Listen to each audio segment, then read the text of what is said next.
This show is intended for adult audiences. You know, people with bills, backaches, responsibilities, and a functioning sense of humor. It contains strong language, stronger opinions, and the kind of jokes that might send the emotionally fragile into a full-blown meltdown. If you're easily offended, perpetually outraged, or think words are violence, this is your cue to clutch your pearls, grab a blankie, and sprint to your nearest safe space. Or, you know, just get in the sea. We won't miss you. For everyone else, buckle up and let's have some laughs. Rated D for Dickhead. You are coping and seething. You just can't accept what you're seeing. Hello, you dirty little boys. Are you interested in my body? I'm gonna come. Nice tits. A real set of badonkers. Packing some Doban hunkeros. The power of one. The power of two. The power of man.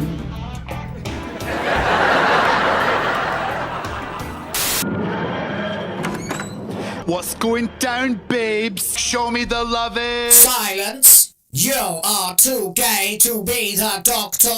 I'm wonderful, and I'm the most amazing person in the universe. Exterminate! These people are making a lot of money, print money, cash, Money, well, capitalism.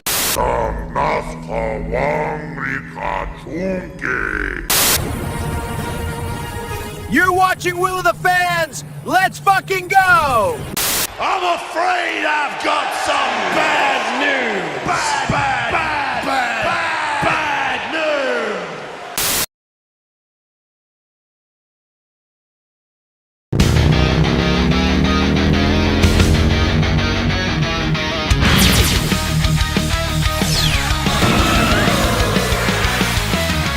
Engines roar through the ash gray skies. The wasteland burns, but hope won't die. Every screen's a twisted lie, built to break us, make us comply. They poison the heroes, rewrite the tales, turn legends to dust, leave us frail. But we're not done, we won't bow down. Through the wreckage, we'll take the crown. Steel hearts ignite, fire in our veins. Freedom's calling, breaking the chains. They can't erase what we already know. HyperDrive now, let's fucking go. HyperDrive time, we're burning the night. Blazing through shadows, our stories ignite. Will all the fans come ride with me as we laugh at foolish hypocrisy? HyperDrive time, it's now or it's never. As long as they rule, let's fucking go forever. Forever. Oh, forever. Forever. Go forever.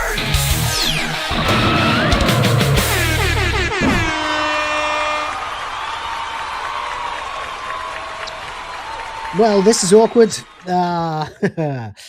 Yeah, thank you, everybody. First of all, I want to say thank you to everybody who's been in the chat for 3 hours at this point.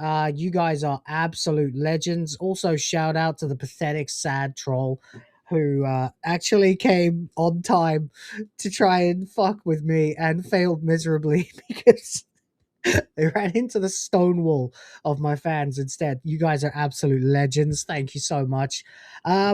Apologies. Here's what happened. Basically, kind of a perfect storm of crap. I woke up 3 hours late than I planned to, and 2 hours late for the show, only to discover that there were no lights on, the computer was off, everything was fucked. Obviously, some kind of power outage had happened. My phone had been ripped from the wall, but as I had obviously turned, because the aircon obviously went off as well, so I must have been sweating bullets or whatever. I don't know. I missed all of this. I was asleep. So yeah, effectively no alarm, didn't wake me up, nothing. Woke up completely confused, like a forensic scene. I'm trying to piece together what happened here. The wife was asleep as well, of course, because I woke up at 2:30 in the morning. And it was a big fuck up. I do apologize, everybody. You guys are total legends. I really appreciate you being here and waiting and coming back. Like, you know, you can't You can't buy that, you know. So, God, shout out to you guys. Absolutely.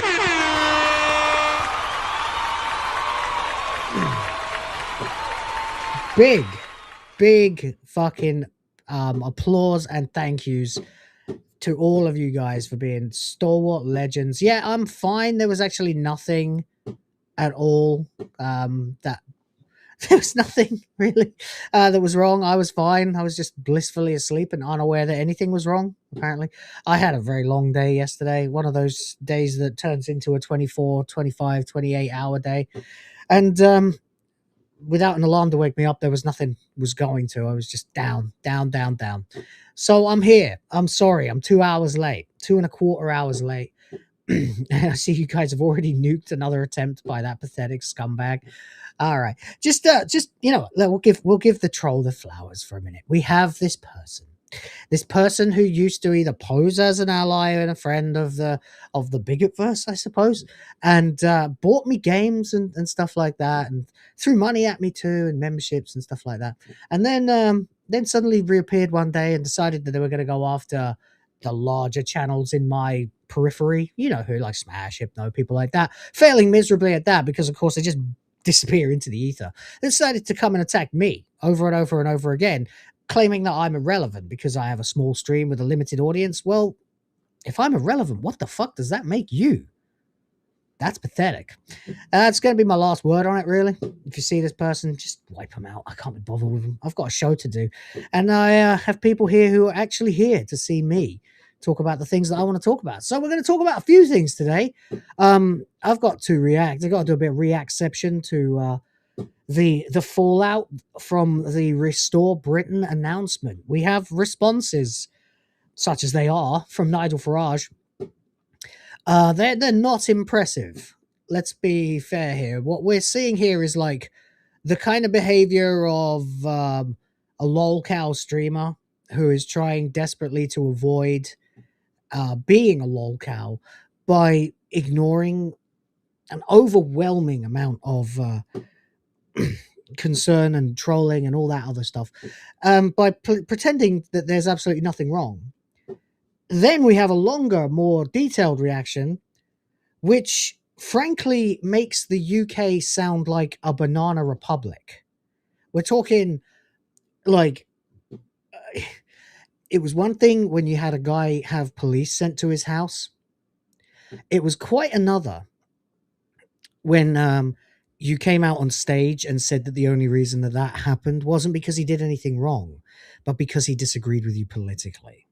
That's the kind of thing that happens in the Philippines, where I live, not the kind of thing that happens in modern, supposedly civilized Western political structures. And it's disgraceful and shocking, and I'm going to react to that.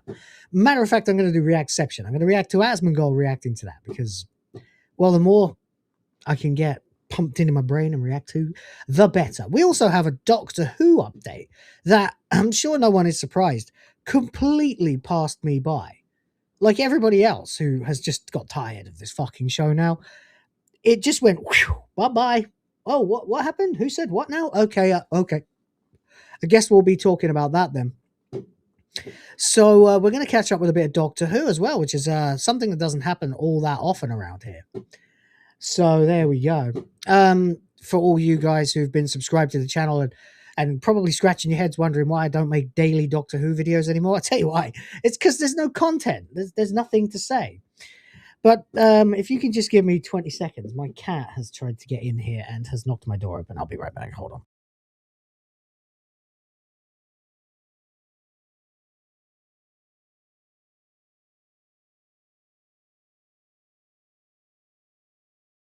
All right. Okay. Sorry about that. That wasn't even 20 seconds, you see. See, I am efficient when I'm awake. Okay. Before we get into anything else then, just to say, welcome back to Will of the Fans. My name's Will. You know the drill. And it's drive time somewhere, so it's HyperDrive Time. I don't actually know where it's drive time today because it's 2 hours late, but it's HyperDrive Time everywhere. So ladies and gentlemen, and nothing in between, welcome once again to a voyage of discovery, racing through the wastes of the internet to another... to the never-ending reaches of your sanity on a never-ending quest to rid the universe of absolute freaking bollocks. What the hell is even that? Now, of course, before we set off, please ensure you keep your brains inside the vehicle at all times with your eyeballs firmly screwed to the screen. And of course, we have got plenty of you guys in here. Yeah, this is old, 2 hours old. There's a lot of 2 hours old messages in here. Stephen was here. St. Hugo was here. Vice Admiral Decker is here. Thank you so much. We had James Richard Anthony Woodry. Okay, cool. Nice name. Interesting. We then had pathetic, sad, idiot troll, who I could put on the screen. Would be kind of funny. But instead, what I'm going to do is give them absolutely no more attention. So fuck that. James OP is here. Shout out to you. Basically the Tesla tower that I have. Just nuking dickheads everywhere. Him and Rhoda. Rhoda, of course, being fucking great. You guys speculating that maybe there's a power cut. Then we have the troll coming in trying to assume that my children are not mine. Well, trust me. If that was true, I would know about it. I'd be the #1 person to know about it.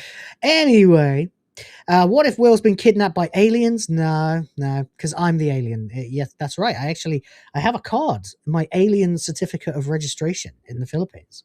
That's right. I won't need that soon, though, if I can ever find the time to go and pick up my clearance from the Bureau of Investigation over here, which I was supposed to do like 2 months ago.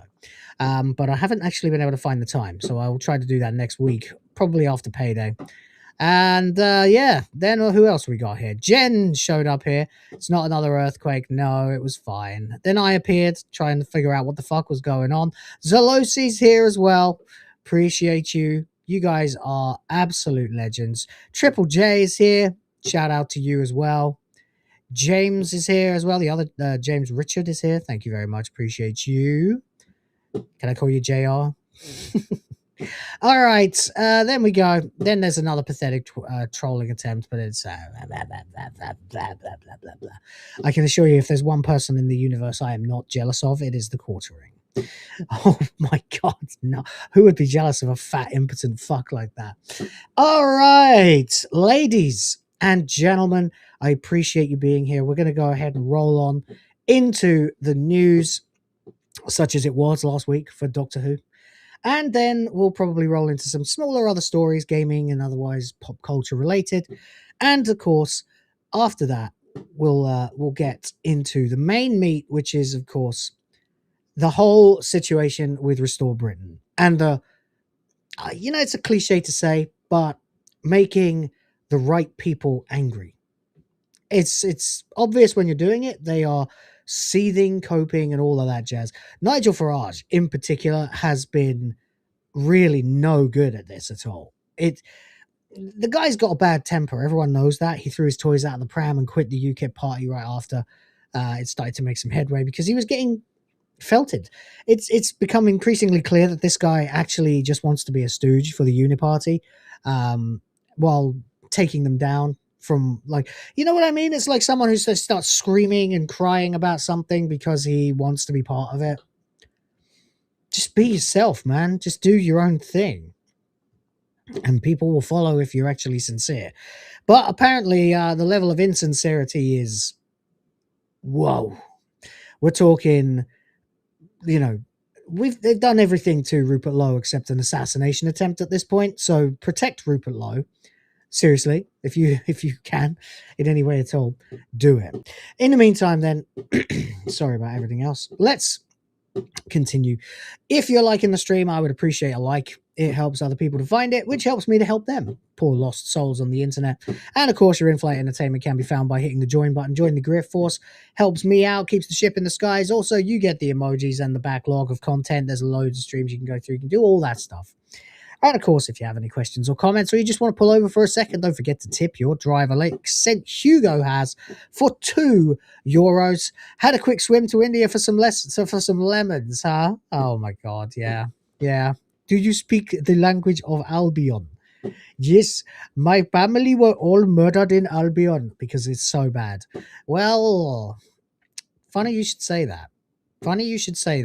because there are some uncomfortable subjects that are being brought up by the whole Restore Britain thing. Like, how comfortable are you with the concept of throwing out every single person from a particular ethnic group because 2% of them are causing atrocious nightmare crimes to our young girls? How far are you willing to go to clean up your country? It's an awkward question. It's one that would make many people uncomfortable answering. And that's exactly what Lowe meant when he said it would be painful. Painful. But, you know, the Brits have been through worse. You don't build an empire without breaking some eggs.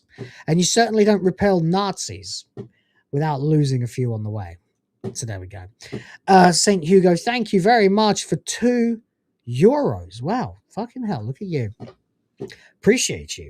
Thank you very much. And I only have one question.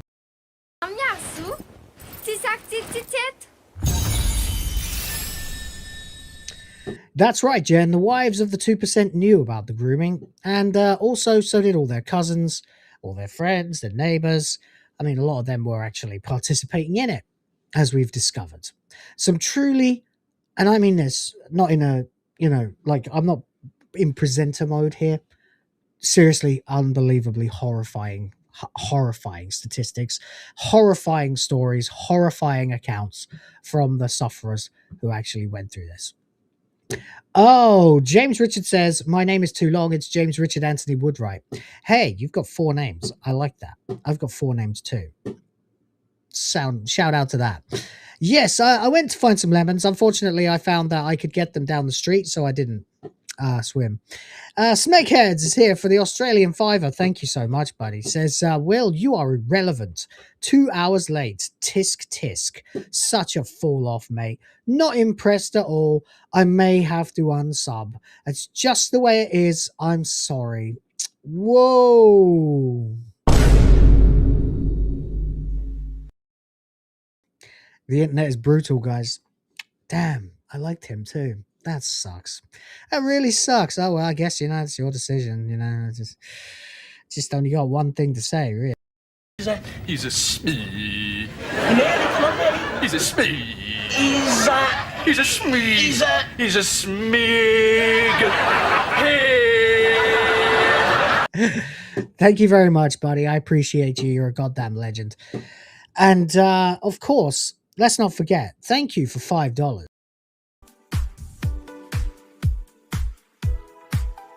Thank you for $5. Oh, wait. I guess maybe he's forgiven me. Oh, look at that. He's gifted 5 for the Griff Force and 5 for the princesses. Absolutely. Help me create the future of the white race.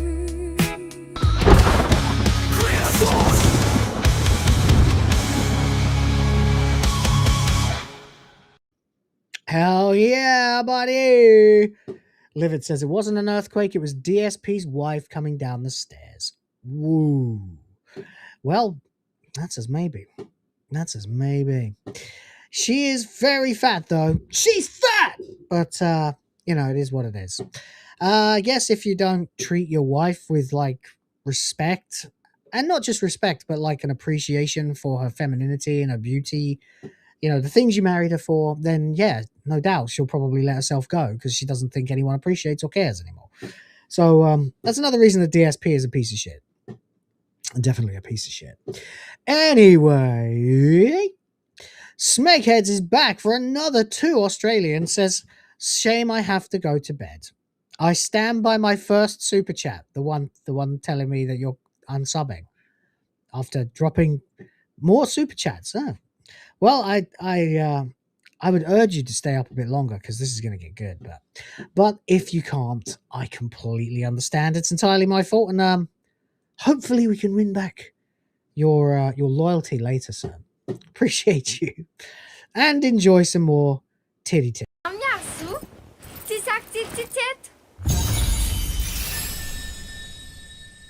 Absolute legend. Thank you so much. And St. Hugo has gifted 1 more for the Griff Force and the princesses. Thank you very much. Right now, my Princess 1 is actually she's away. She's gone away to spend some time with the family in a more remote and rural area where there is more of an open area for her to play in, and crucially no TVs around. So it's she's having the time of her life right now.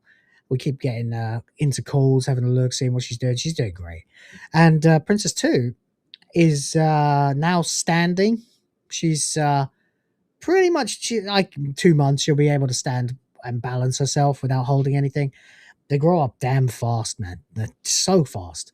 And it's glorious. She's still a little ray of sunshine, though. Like, you walk in the room and she's just like, you love it. You love it. It's a beautiful thing. Thank you for supporting me and them. Appreciate you, man. Massively. Thank you so much. Okay. I think that's us up to date for now. But, yeah. Wow. Great start, guys. Thank you so much. We're actually a quarter of the way up the limit already. I didn't get time to make the video version of the limit bar flashing yet, but I'll get to it. I'll get to it. What I did manage to do was actually create the streaming credits. Finally, we have the credits back. Just need to upload them. So we can actually have a credit sequence today, which is nice. It's very nice. So we'll be looking forward to watching that. At the end, again, you guys finally get your names back, which you deserve, of course, and thank you for being members the whole time. Well, I was just too damn busy to do it, and I really appreciate you. All right. Okay. I think we're up to date. I think that's it. If you could help us get the goal, I would love it. I have got to set the bonus boobies goal. Of course, it's worth pointing out that we only need 9, not 10. But keep that in mind. Keep that in mind. Oh, great. It's not working. Wonderful. Just what I need. Okay, let's just fuck it. Get to the news then. Why not? Let's just start. We can talk about Doctor Who. Doctor Who is obviously a complete disaster. I don't really need to say that. I shouldn't need to say that. It's been... How long have I been covering Doctor Who now? Like, it's got to be coming on 3 years at this point. I think I started really deciding that I was just going to have to weigh in on Doctor Who around about 2023. And, wow, did I pick the wrong time? Well, debatable, you know. It blew the channel up, gained me about 8,000 subs. And I'd like to see where some of them are, you know. But, yeah, you know, Doctor Who became what it became because it was totally fucking cringe. It was absolutely infiltrated by... I mean, what do you want me to say? Wokist, Marxist, leftist, globalist, cosmopolitanist, anti-white, anti-Brit, dickheads. Russell T. Davies being the ringleader. It was bad enough when it was just Chris, the male feminist Chibnall. But now, it is completely destroyed. Between the 1-2 punch of Chibnall and RTD2, the whole fucking show crumbled. The ratings were the lowest they've ever been. And I mean ever been. Ever been. Lower than fucking McCoy. Alright? Then it became clear that they were going to continue to try and push for it. Then, of course, we got all the interviews before the show, before GAT was run even started. We had Jinx Monsoon saying, we'll just replace the Whovians with a whole bunch of LGBTQ activists who never materialized. They actually thought they were going to quadruple their audience by putting a black dude in a dress and having fucking tranoids running around as bad guys. Oh, running around as Rose, whatever, Jason Noble. The funniest bit, of course, is when Gatwa arrived at Unit, only for Jason Rose Noble to run over and then immediately give him a great big cuddle and reveal that he's actually a foot taller than Gatwa. It was fucking hilarious. Fucking hilarious. Like, genuinely. Just crazy. Oh, my cat is going crazy out there. Can you hear that? Is the mic picking that up? It's like a gal. It's like outside my door. But there you go. That's what you get for streaming at 20 to 4 in the morning. Well, it is what it is. But yeah, it got worse and it worse and worse and worse and worse and worse and worse. Jinx Monsoon being a bigot against white straight people. Russell T. Davis calling us keyboard warriors. Series 2 emerged, materialized. What did we get? We got Planet of the Incels. Planet of the Incels, for fuck.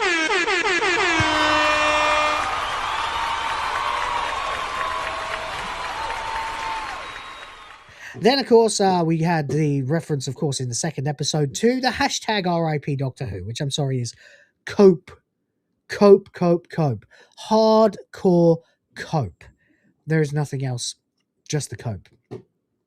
But there you go. Anyway, it was really kind of pathetic. It just needed to go. It was time. And, of course, it disappeared. We had Gatwa do an interview with Graham Norton. Was it Graham Norton? I think it was Graham Norton. Where he claimed that he was working on a third series. Only for that to get cut from the show by the BBC. Where they turned around then and said, well, no, it's not because you said that. It was running too long. And we weren't ready for him to announce it yet, yeah. And of course, yeah. Russell T. Davis would come out and say, oh, Doctor Who's not going anywhere. I've written Series 3. We're ready for... I don't believe he's even written Series 3 because he hadn't got a Christmas special. Nothing planned. He'd stopped working.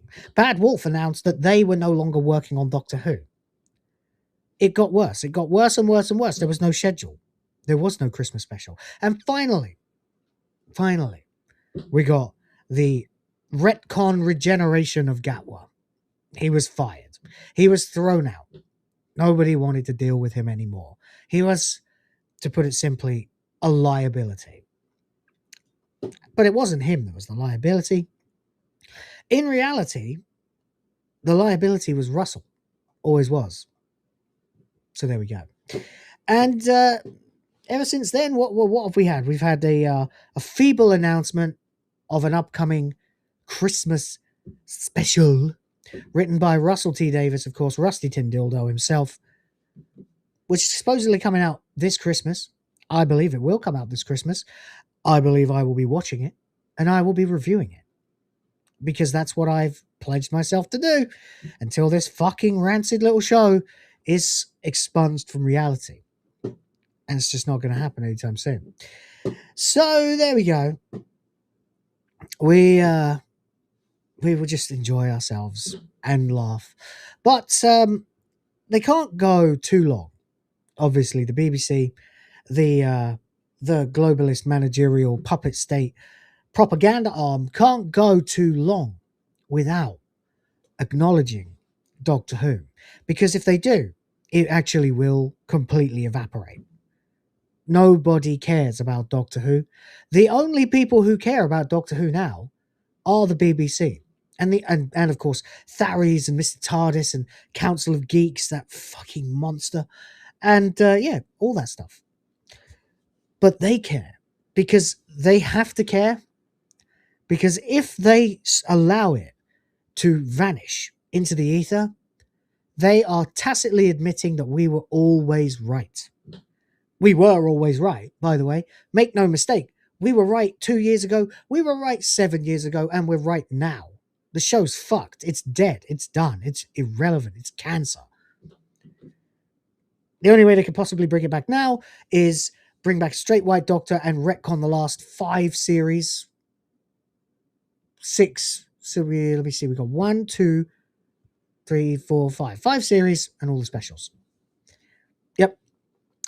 Go back to... I mean, to be honest, I wouldn't care really if they retconned all the way back, as I've said many times on the channel, to Heaven Sent. The perfect, obvious, logical point would be for you to start with Peter Capaldi's Doctor walking around on Gallifrey, only for it to fade away and for him to realise he's still in the confession dial. They can de-age him a little bit for that. He finally actually escapes.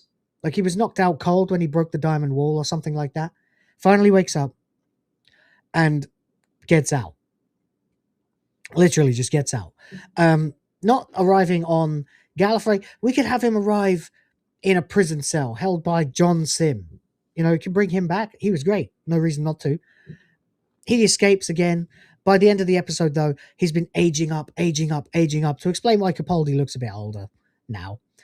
The time in the confession dial is catching up to him. Some quantum bollocks you can make up Doctor Who style. By the end, he's so old that he's basically just dust. And he's forced to regenerate into a new, straight, white, male, British Doctor. And we have ourselves a new series. There you go. Done. Easy. Not necessarily the tidiest way to do it, but a very good way to do it. The only issue with that would be you lose the original regeneration speech from Capaldi, which I don't think anybody actually wants. But then that is the only bit of Series 10 that anyone actually mentions favorably. Even though there wasn't that much wrong with Series 10. Just all that. Is the future going to be all girl? And of course, Bill Potts herself. She was fucking terrible. But there you go. Anyway, it also allows you to retcon that awful ending where Clara and Lady Me zip off in the diner TARDIS. But there you go. There you go. All right. Okay. That's it. That's my take on Doctor Who. So what's been happening now? Okay. Doctor Who's future has been addressed again. This happens once every 2 to 3 months. Something along those lines. The BBC will release an interview or an article or something, usually in the Radio Times, actually, just to keep the SEO of Doctor Who up, because otherwise it's vanishing. It's totally vanishing. But unfortunately, it doesn't always work, because all that actually ever happens is we get wind of it eventually and we tear it to shreds. So there we are. All right, chat, we alive? You guys okay? You seem to have stopped moving. That's worrying, but whatever. So Doctor Who's future has been addressed again by BBC Studios after fan uncertainty. Look, the only thing that's uncertain about Doctor Who is why there are any fans left. The last series of Doctor Who saw Ncuti Gatwa as the 15th Doctor before he regenerated into Billy Piper.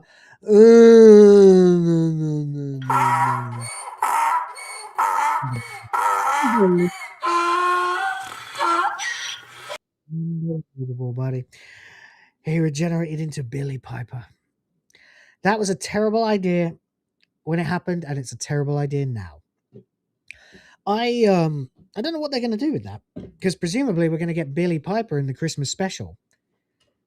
And depending on how they run with her as the because it's not the Doctor, they actually still haven't announced her as the 16th Doctor. They have, in fact, meanwhile, said stuff about there being a 16th Doctor in the future.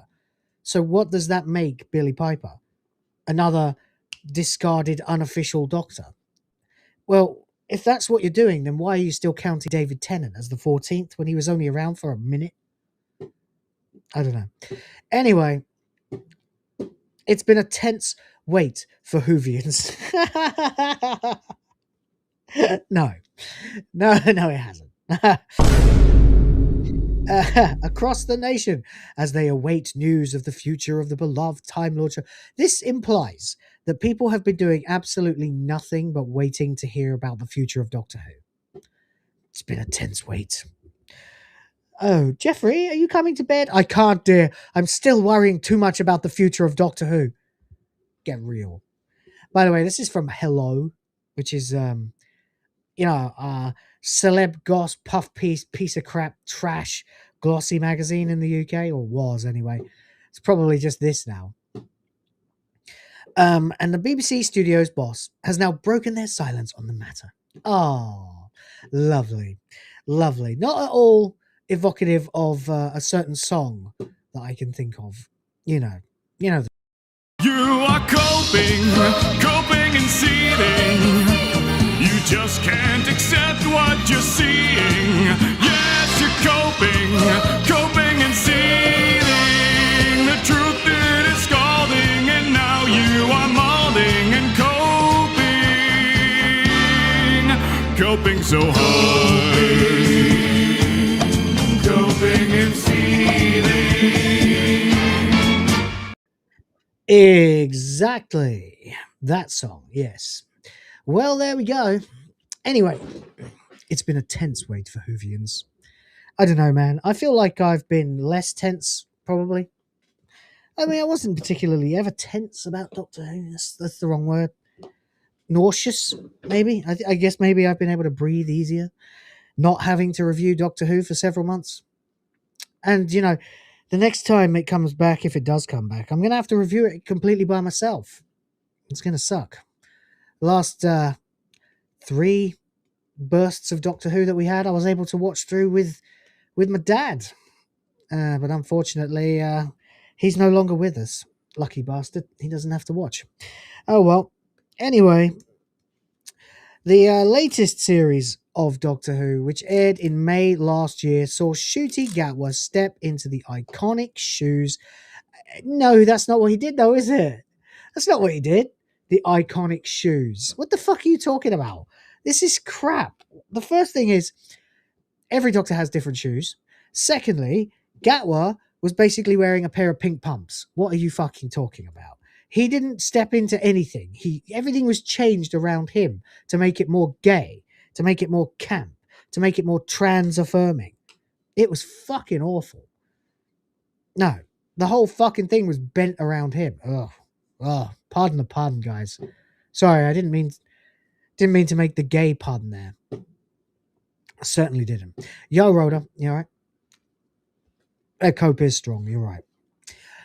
Anyway, alongside Millie Gibson, nice tits, as his companion Ruby Sunday, and later Varada Sethu, not bad, as Belinda. But his time on the sci-fi series came to an end when viewers saw him regenerate into longtime show favourite Billie Piper, who played Rose Tyler. Doctor Who stepped into him, yeah, exactly, yeah. I guess longtime show fan favourite Billie Piper. Now, this is the thing that people are worrying about, of course. How long, realistically, are we going to be able to continue saying that if they have her running around spouting left-wing talking points and fucking cringe woke Marxist, culturally Marxist pronoun crap and saying words like inclusion and that in interviews? It won't be long before Ms. Piper is as hated as Gatwa. And I have been saying since the moment we saw her back on screen last, Jesus, what was it, June, July? I've been saying, get away, run away, Billie, run away. Billie, don't be a hero. Like, seriously, I like Billie Piper. She's never given me a reason to dislike her. I feel like a lot of you guys feel that same way. I would really not be very happy having to turn around and criticize the fuck out of a woke Billie Piper show. It would give me no pleasure. And that's why I suggest that she get the hell away from this as soon as bloody possible, with as little damage to her reputation as manageable. Because I don't want to go after Billie Piper. She's done nothing to me.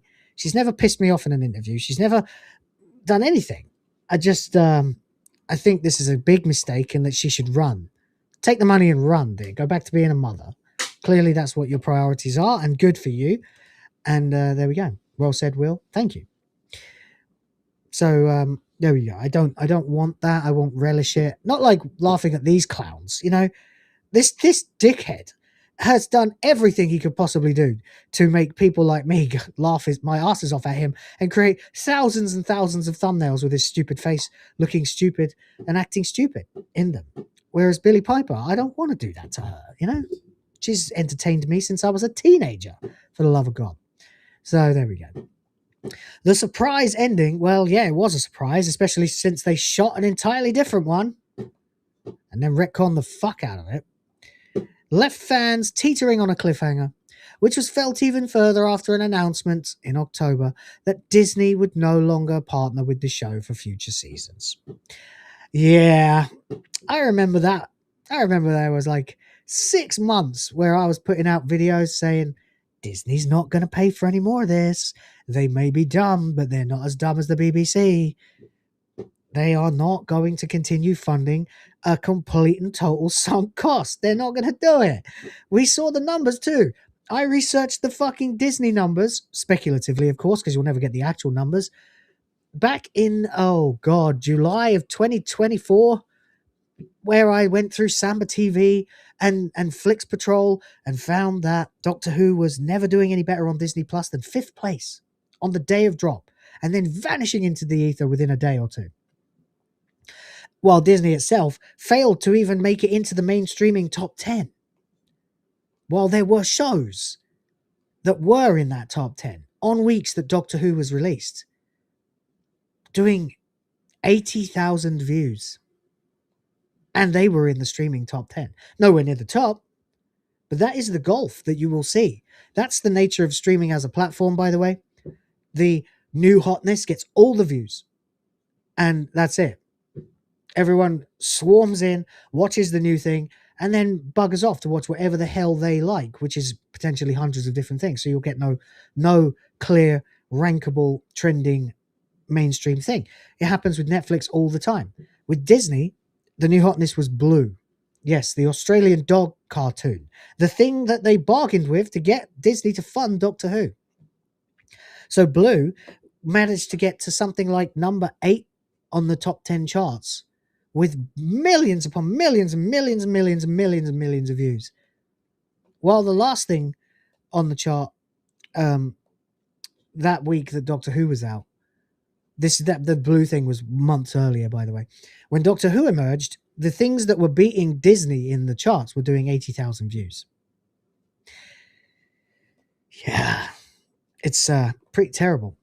So we were able to see very early on that the Disney numbers for Doctor Who were nowhere near the saving grace that they were touted as being by munchkins like Tharies and Mr. TARDIS and all of those idiots.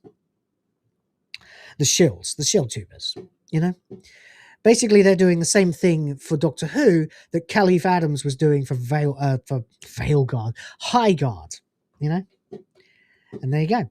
Anyway, while a Christmas special was confirmed by showrunner Russell T Davies to be on the horizon, a BBC Studios executive has now spoken about plans for the show beyond that.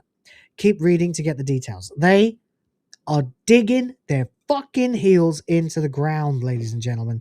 They will never let Doctor Who die, because the moment Doctor Who dies, the fans were right. It's not like when they cancelled it back in 1989?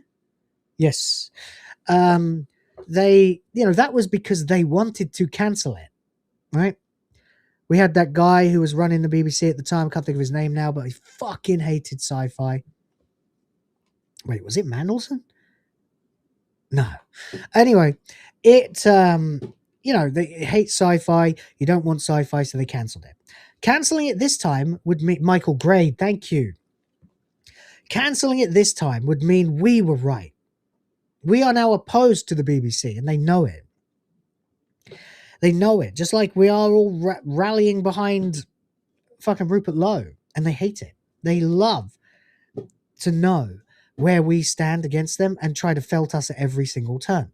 It doesn't work, because we're right, and we know we're right, and we've got the numbers to back it up. Doctor Who is irrelevant. It hasn't been culturally viable for years, because you have made it anti-British. It's never going to work. So no one watches. And we have rebelled. We have told them outright that we're not interested. We got hashtag RIP Doctor Who. They've coped, they've sieved, they've lied, they've cheated, they've retconned, they've obfuscated facts, they've fudged numbers, they've put out puff pieces, they've put out hit pieces. They've done everything they can possibly do. And if they still end up having to cancel the show, not only does it prove that Doctor Who is dead and the fans were right, it also proves the BBC are fucking impotent and culturally irrelevant. They have managed to chess themselves into this corner where they have to pin their own relevance on the show they cancelled in 1989. Ladies and gentlemen, we are talking like pure genius levels, like autistic genius levels of self-destruction here by the BBC.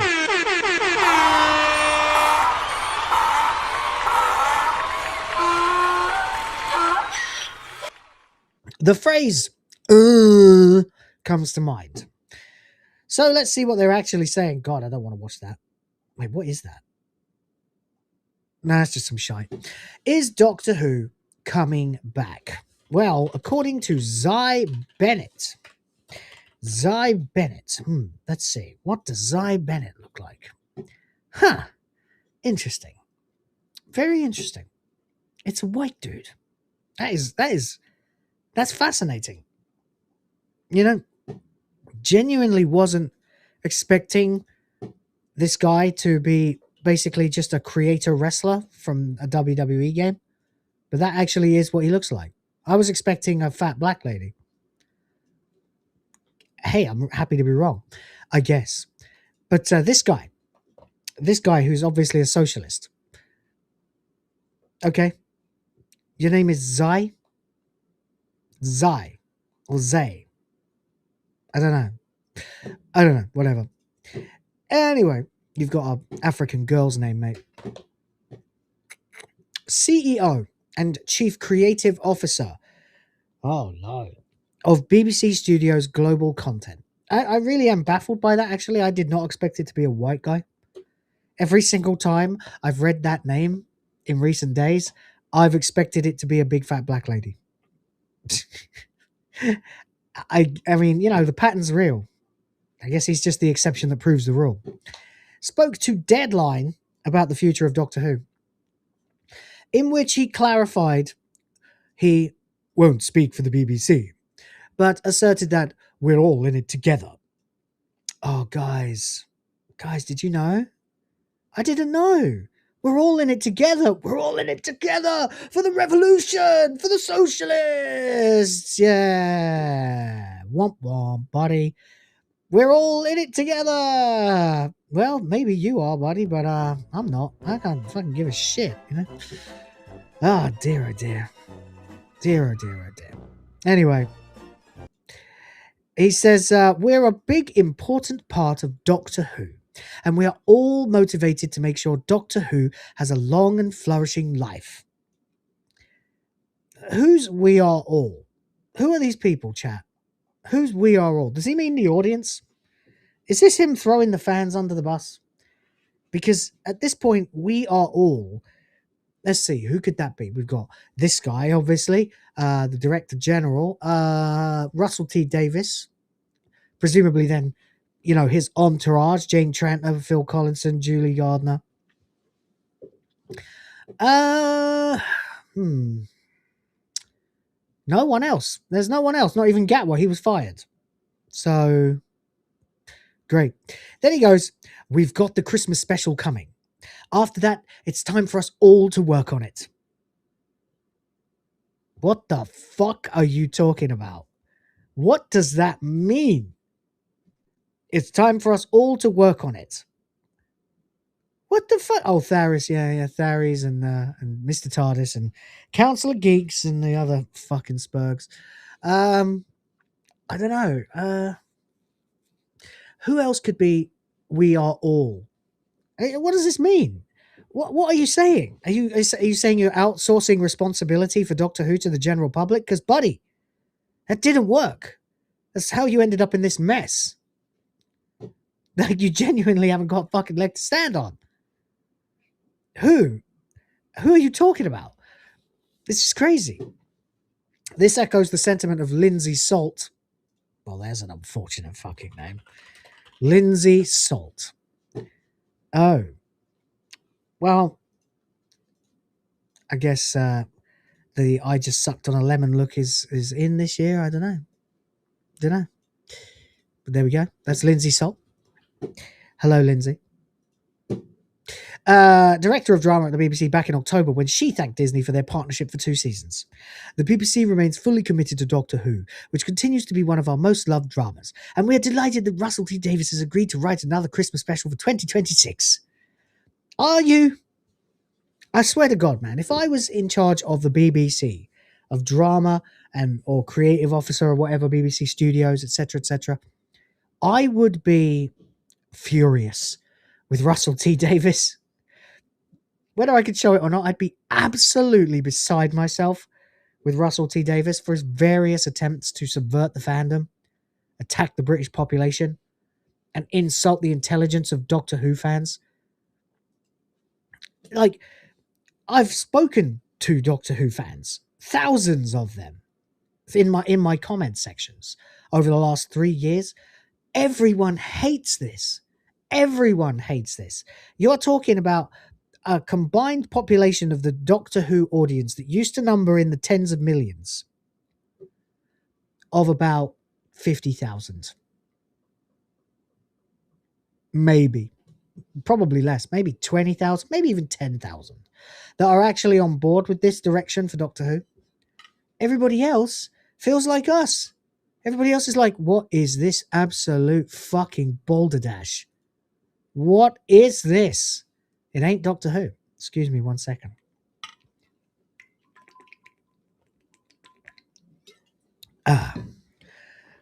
Don't worry, it's just a mucolytic.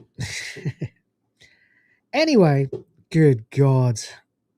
Have I never seen this picture before? That is pure cringe. Look, you got your little rainbow shadows in the background. Oh, it's so cute, guys. Oh, that's not at all cringe. We can assure fans the Doctor is not going anywhere, and we will be announcing plans for the next series in due course, which will ensure the TARDIS remains at the heart of the BBC. Well, this is a quote that we all said back in October, of course. Doctor Who is not going anywhere. Yeah, it's not. It's gone as far as it can and run into the brick wall of public apathy and righteous indignance.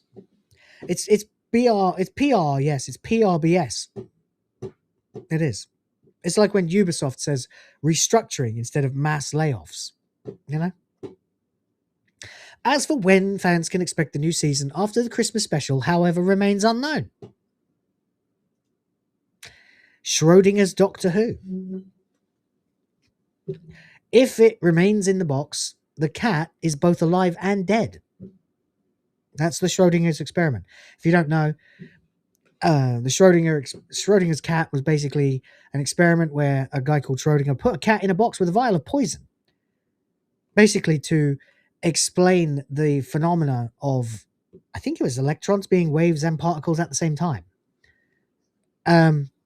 which is the uncertainty principle.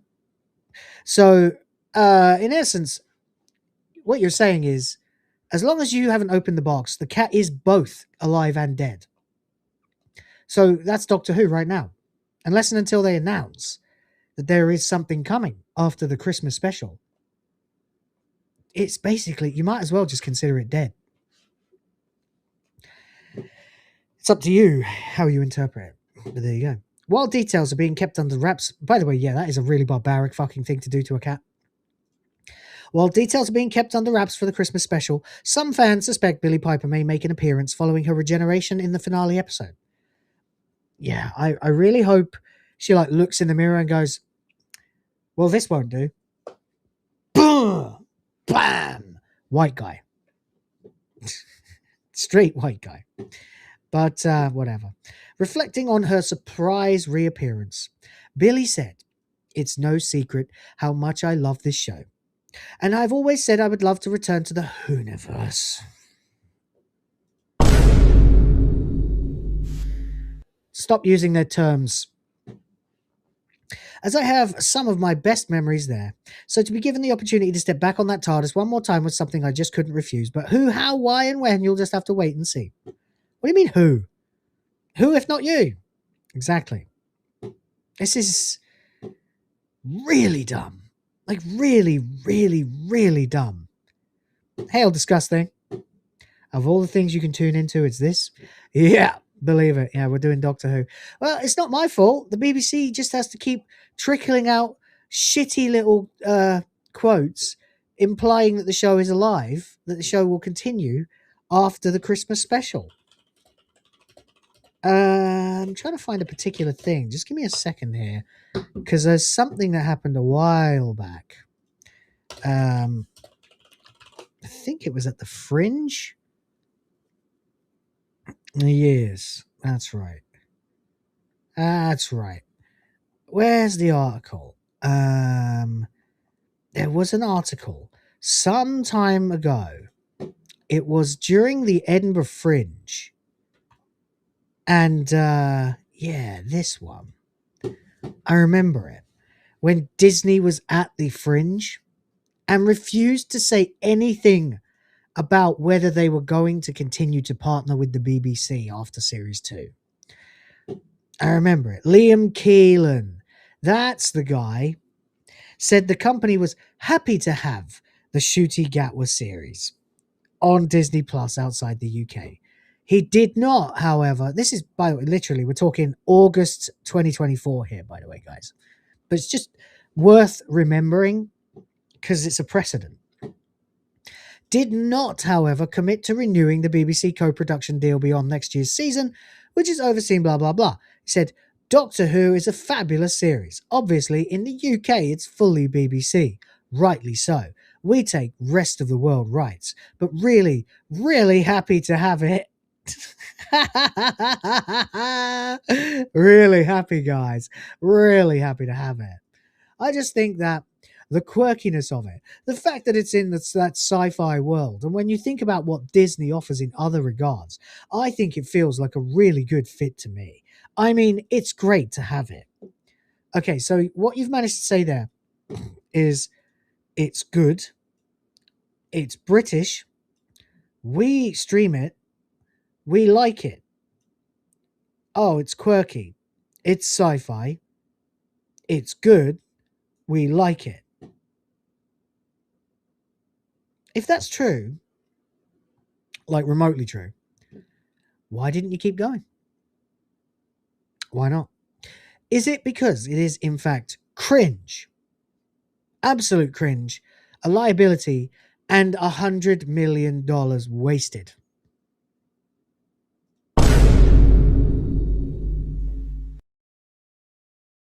Anyway, there you go, guys. Doctor Who continues to get the same exact treatment we've seen before. Non-committal platitudes and pleasantries. But this is probably the worst line of it all. It's time for us all to work on it. We're all in this together. We're all in it together. We've all got to work on it. What does it mean? What does it mean? What does it mean? We've all got to work on it.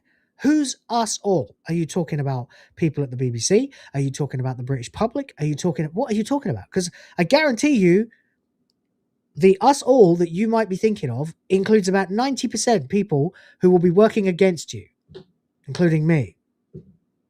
Because I want this show dead. I want it gone. I want it destroyed. Absolutely rendered completely from this earth. It cannot go on like this. It is awful. Absolutely fucking awful. And unless they're going to do something severely drastic, it's gay. Pre-dawn corpse. Exactly. It's gay. There we go. Channeling PPP there. One of the greatest entertainers the internet has ever produced. Yes, exactly. Stephen knows it is the albatross around their necks. It's all they can do now to just make vague, nebulous, positive platitudes, which is exactly what we detest the most about the globalist managerial establishment. That's it. They can just continue to do this. It's not going to help anyone. Is there any more in the Deadline article? I guess I'll have a look. Doctor Who Strictly Come Dancing. God. No, I think we've got that. I think that's probably the entirety of his Doctor Who statements, but we'll have a little look. Any more? The BBC and BBC Studios may have lost their American co-production partner on Doctor Who. Sorry, I've got a really annoying little cold right now. With confidence over the BBC Studios standing in the States. It brims with confidence over BBC Studios is standing in the States. Well, yeah, as long as they're making things people want to watch. And the only thing that they make that people ever want to watch these days is Bake Off and Strictly, I think. Although I'm not one to talk. I haven't been in the UK for 6 years. So there we go. We got the Christmas special coming after this. Time for us all to work on it. There's a CBS version of Ghosts. Okay. BBC Family Comedy Here We Go. Amy Poehler's Paper Kite Productions. Where? Dancing in the Stars, ABC's version of Strictly Come Dancing. This is nothing. Nothing. That's the actual context you want here, by the way. Huge picture of Doctor Who. Huge picture of Russell T Davies, Gatwa, and of course Millie Gibson. God, that picture of Russell. Smug wanker. Have I ripped into quarter pounder yet? No, that's tomorrow, buddy. That's tomorrow. That's tomorrow's show. That will be happening in about 18 hours time. But stick around. I'm going to go get into the politics soon. Anyway, if you actually look at this in context, you've got what? 1,500 words? 1,500 words probably written here about BBC in general. Maybe only 1,000 actually. I don't know, 1,200. And of them, you have two very, very, very, very short paragraphs related to Doctor Who. No, no, 3 and a bit paragraphs. Absolutely fucking cancerous. Doctor Who is toasted, buddy. Absolutely toasted. Fucked. Anyway, there you go. Doctor Who remains absolute cancer that nobody gives a shit about. We're going to talk about some other topics in the meantime. There's a couple of these I'll go over a bit quickly. But we'll probably talk about them more during... No, wait, no, we won't. Tomorrow's Wanker of the Week. I better do this myself. All right, then. You'll be listening, brother. Still at work. Shout out to Pre-Dawn Corpse in the chat. Appreciate you, brother. Guys, if you could help me support the goal, get the goal through to the end for the reward clips. You know the ones I'm talking about. They jiggle and bounce and do all kinds of funky stuff. And we will continue as we are. I would very much like to get the goal. Anyway... yeah, there we go. Or at least drop memberships, because the credits are back and they'll be getting updated more often now. So there we go. All right, let's talk about Xbox for a minute. I haven't talked about Xbox in about 2 or 3 months, mostly because they're completely fucking irrelevant. But Xbox streaming apps are down. Cloud saves are impacted. Oh dear. You mean that whole business model you started based on streaming? Terrible. Xbox is currently experiencing major outage, affecting the streaming apps on consoles, and cloud saves seem to be affected too. Xbox just revealed the Game Pass Wave 2 titles for February 2026, including The Witcher 3, Kingdom Come, Deliverance 2, and more. Well, there you go. However, that's not the only update from Xbox today, as some of the console services are currently experiencing an outage. There we go. Whoa! Holy shit! James OP, you living up to the name, buddy. OPAF. 20 for the Griff Force. 20 memberships. Legend. Pulling what T-Jap Steve used to do. Has anyone seen T-Jap Steve? By the way, I haven't seen him in ages. But shout out, James, you fucking legend. You know what? Let's go with it. I got this new anime plot. Basically, there's this high school girl, except she's got huge boobs. I mean, some serious hunkers. A real setup of donkers. Packing some Doban hunkeros. Massive da hunka bankaloos. Big ol' Tanhangera cougars. What happens next? Transfer student shows up one day with even bigger bunk hanaga hoogs. Humongous hungalamga no logangas. Hell yeah! Help me create the future of the white race.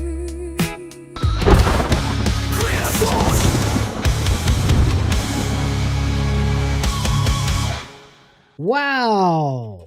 Holy shit. There you go. Look at that. Only $15 to go to the goal. James, you are a legend. Thank you so much, sir. Appreciate you.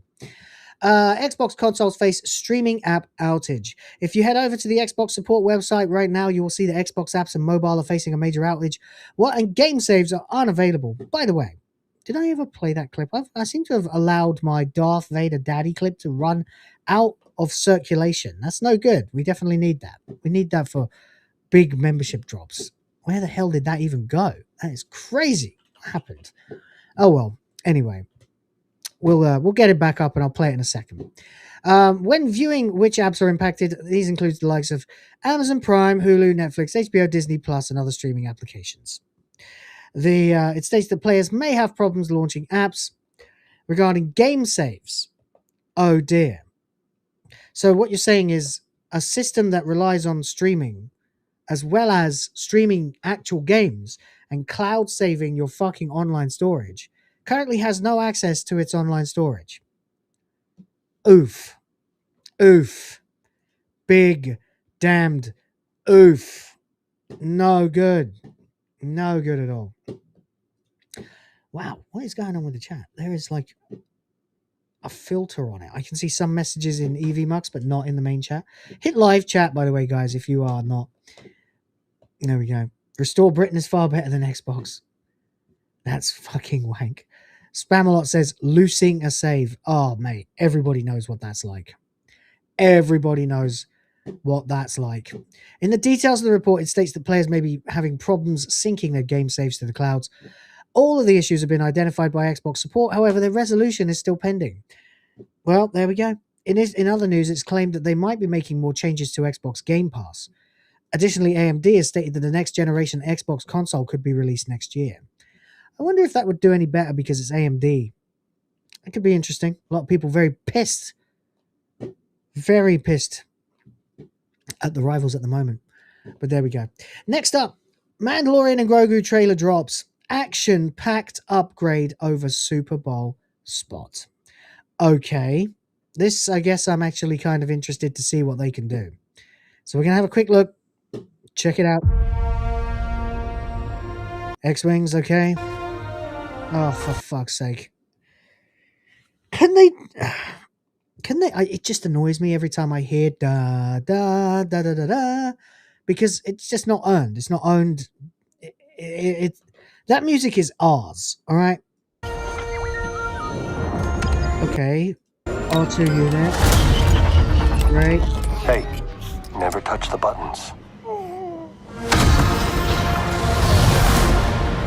Why are you playing the main Star Wars theme, which, you know, debatably is the theme of the Skywalkers? Whatever happened to Dobby? Did we ever find out? Yeah, Dobby started streaming as a trans on Facebook. I'm not joking. Not sure what happened after that. Call himself Lady... What was it again? Lady something or other? Lady Sabrina? Lady Catherine? Lady something. Yes, for real, yeah. Streaming tarot stuff. Vanished from us and went over there and started doing that. I don't know any more than that. But I was like, well, whatever. Ryan was pissed. And other than that, I genuinely don't know. I haven't seen Rev in a long time. Hope he's okay. I don't know what the hell, you know. I don't understand the mentality of a person who would spend months ripping on gender ideology with us and then go and become part of it. I don't understand it. But there's a lot of strange cats on the internet, so there you go. Whatever. Wish him well. I can use some information. But yeah, imagine we were worried that he died and then we found out that. Okay, so so we got there. We got a fake out auspicious start followed by a weird don't touch the buttons, like played for laughs, I suppose. Whoa, for this price, I'll tell you whatever you want. I'm looking for a hut. Close for the night. Thank you.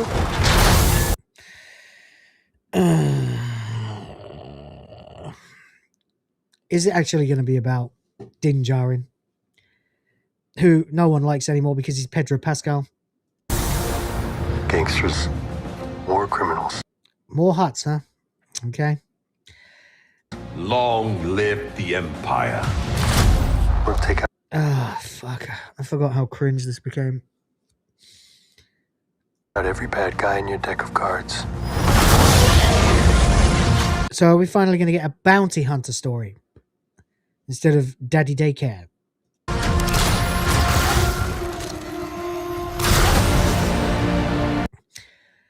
Yeah, okay. How did you know he was still all right? This isn't about revenge. Sigourney Weaver? Oh, dear. Oh, dear. Oh. It's about preventing another war.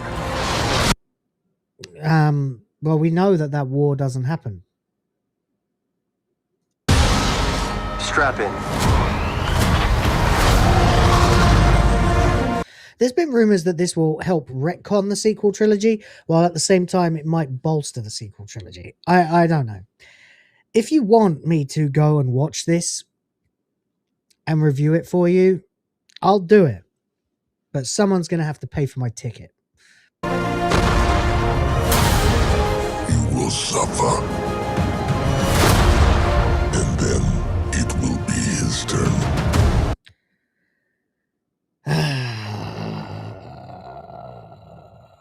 Does anyone know what... by the way, helmet off again. Helmet off again.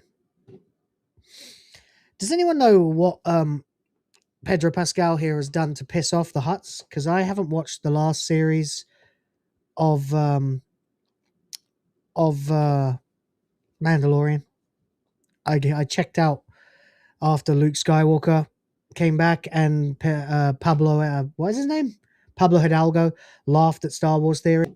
Who cares? Suffer. All right. Hey, Pre-Dawn Cops, you got membership. Well done. You lucky people. Before going into harm's way, check your armor. Oh, God.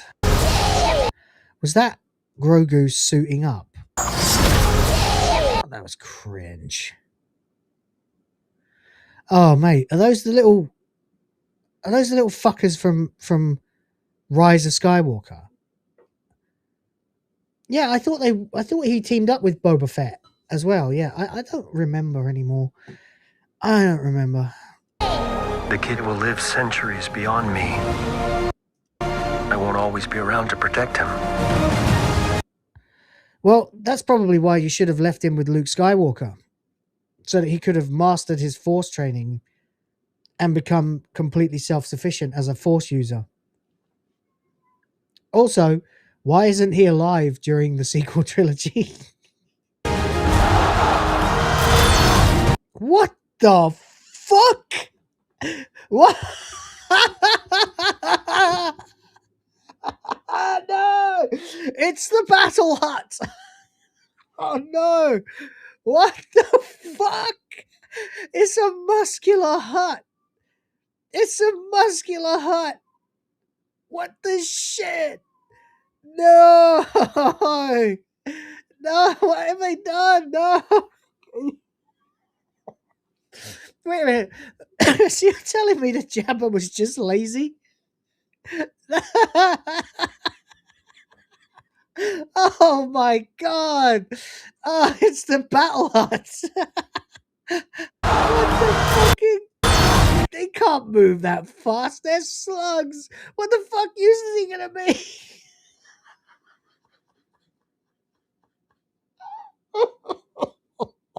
Shoot him! Shoot him in the back. This is Dickers. If Dickers was to work out. Yeah. Dickers the Hut. You have really annoyed me now. I'm going to fight you. He can't move. He's a slug. He's a slug.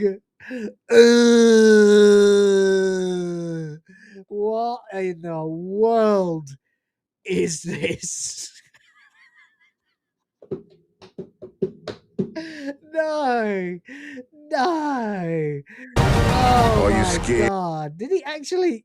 He pulled him in with rope. That's the only way that would possibly be possible. Wait, is that actually Mando? And he's using string, a grappling hook, to fight a slug. Why would you use anything that can be used to close the distance between you when you are fighting a giant slug? Literally, all you need is a projectile or to be able to run faster than he can turn, which I'm thinking is probably quite easy. He ate Baby Yoda's eyes. Oh my god. Because this thing is a slug. What the fuck? They're going to have to do so much to make this make sense. Oh, buddy, just throw some salt on him. Yeah.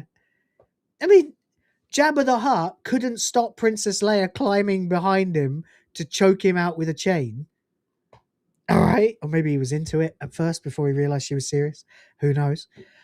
But you're going to go ahead and attack something that can barely move by tethering yourself to it. You fucking idiot. Are you scared? Who's pulling him in? Is that Sebulba? Are you scared? No. It's a different one. You should be. Fuck. What Do we run? What the oh my god. Or do we fight? I like this kid. I like this kid. Yeah, you always got to have a line in there somewhere of someone approving of all of this, haven't you? Where's your fucking laser blaster against the slug, you jump?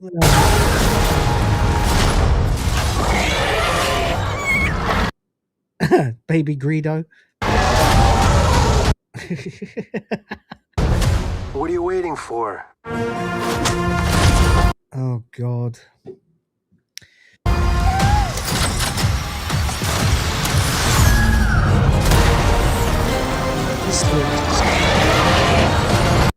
Why is it just them versus a bunch of giant monsters? I don't know what I was expecting this to be. I wasn't expecting anything. I've been laughing at it for 2 years. I hate that logo, by the way. I see they're trying to go for like a Flash Gordon kind of Saturday morning cartoon look for the logo. And, you know, I would have been much more generous to that were it not for the fact that Star Wars is dead. Oh, buddy. Let's save the rest for after dinner.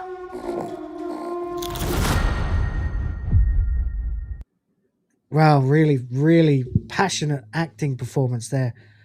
Let's save the rest for after dinner. I just that's the dumbest thing. Oh my god, the slug battle. Where is it again?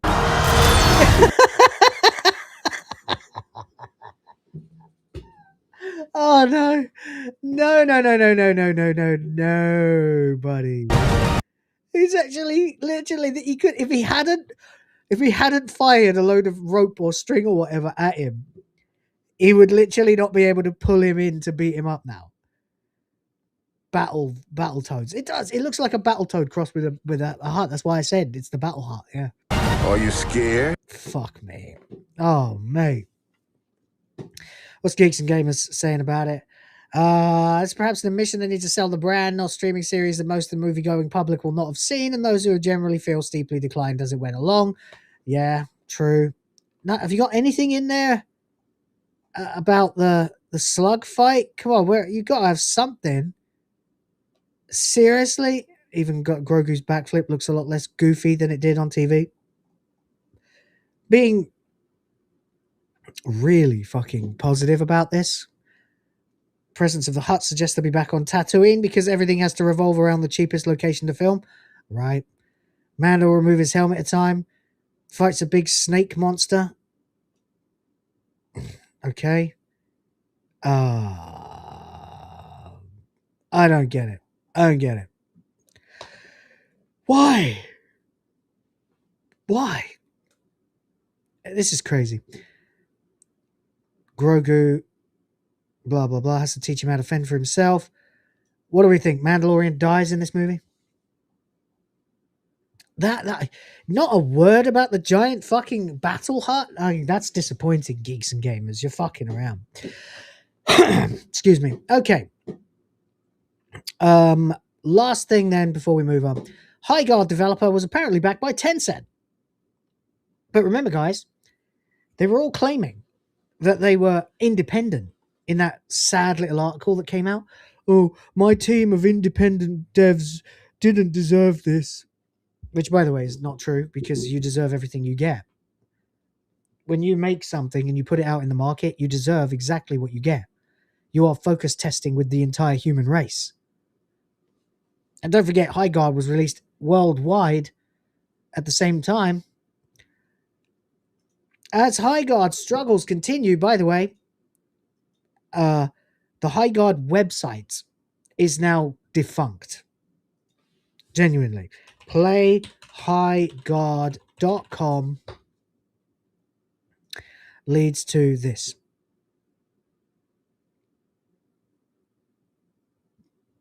There you go. This site is currently unavailable. This game is over. It really is Concord 2. It's actually amazing. Oh, Smash JT breaking the news there. Shout out to him. What do we got? Steam numbers paint an even darker picture. All-time player peak 97. 24-hour player peak 16. Players right now 31. Whoa, 1133. Fucking hell. That. Oh my god, that is. Hang on a second. What percentage of 97,249 is 1133? Oh shit. 1.16%. They're cooked. You've lost 99% of your audience. 98.9% of your audience. Oh. That I've never seen something like that before. 99. You've lost 99% of your player base in 3 weeks. And you lost 80% of them in the first 2 days. Oh my god. Holy shit. Rip HyperDrive. Yeah, you're right. You're right. Holy fuck, buddy. That is crazy. Maddening. Oh. Anyway, whoa. Chinese conglomerate Tencent was the lead financial backer of the studio. Specifically, it said that Timmy Studio Group is the main studio back in the game. Up until now, the founders behind the game have been kept quiet. In past interviews, they were declined to comment on who was investing in the studio.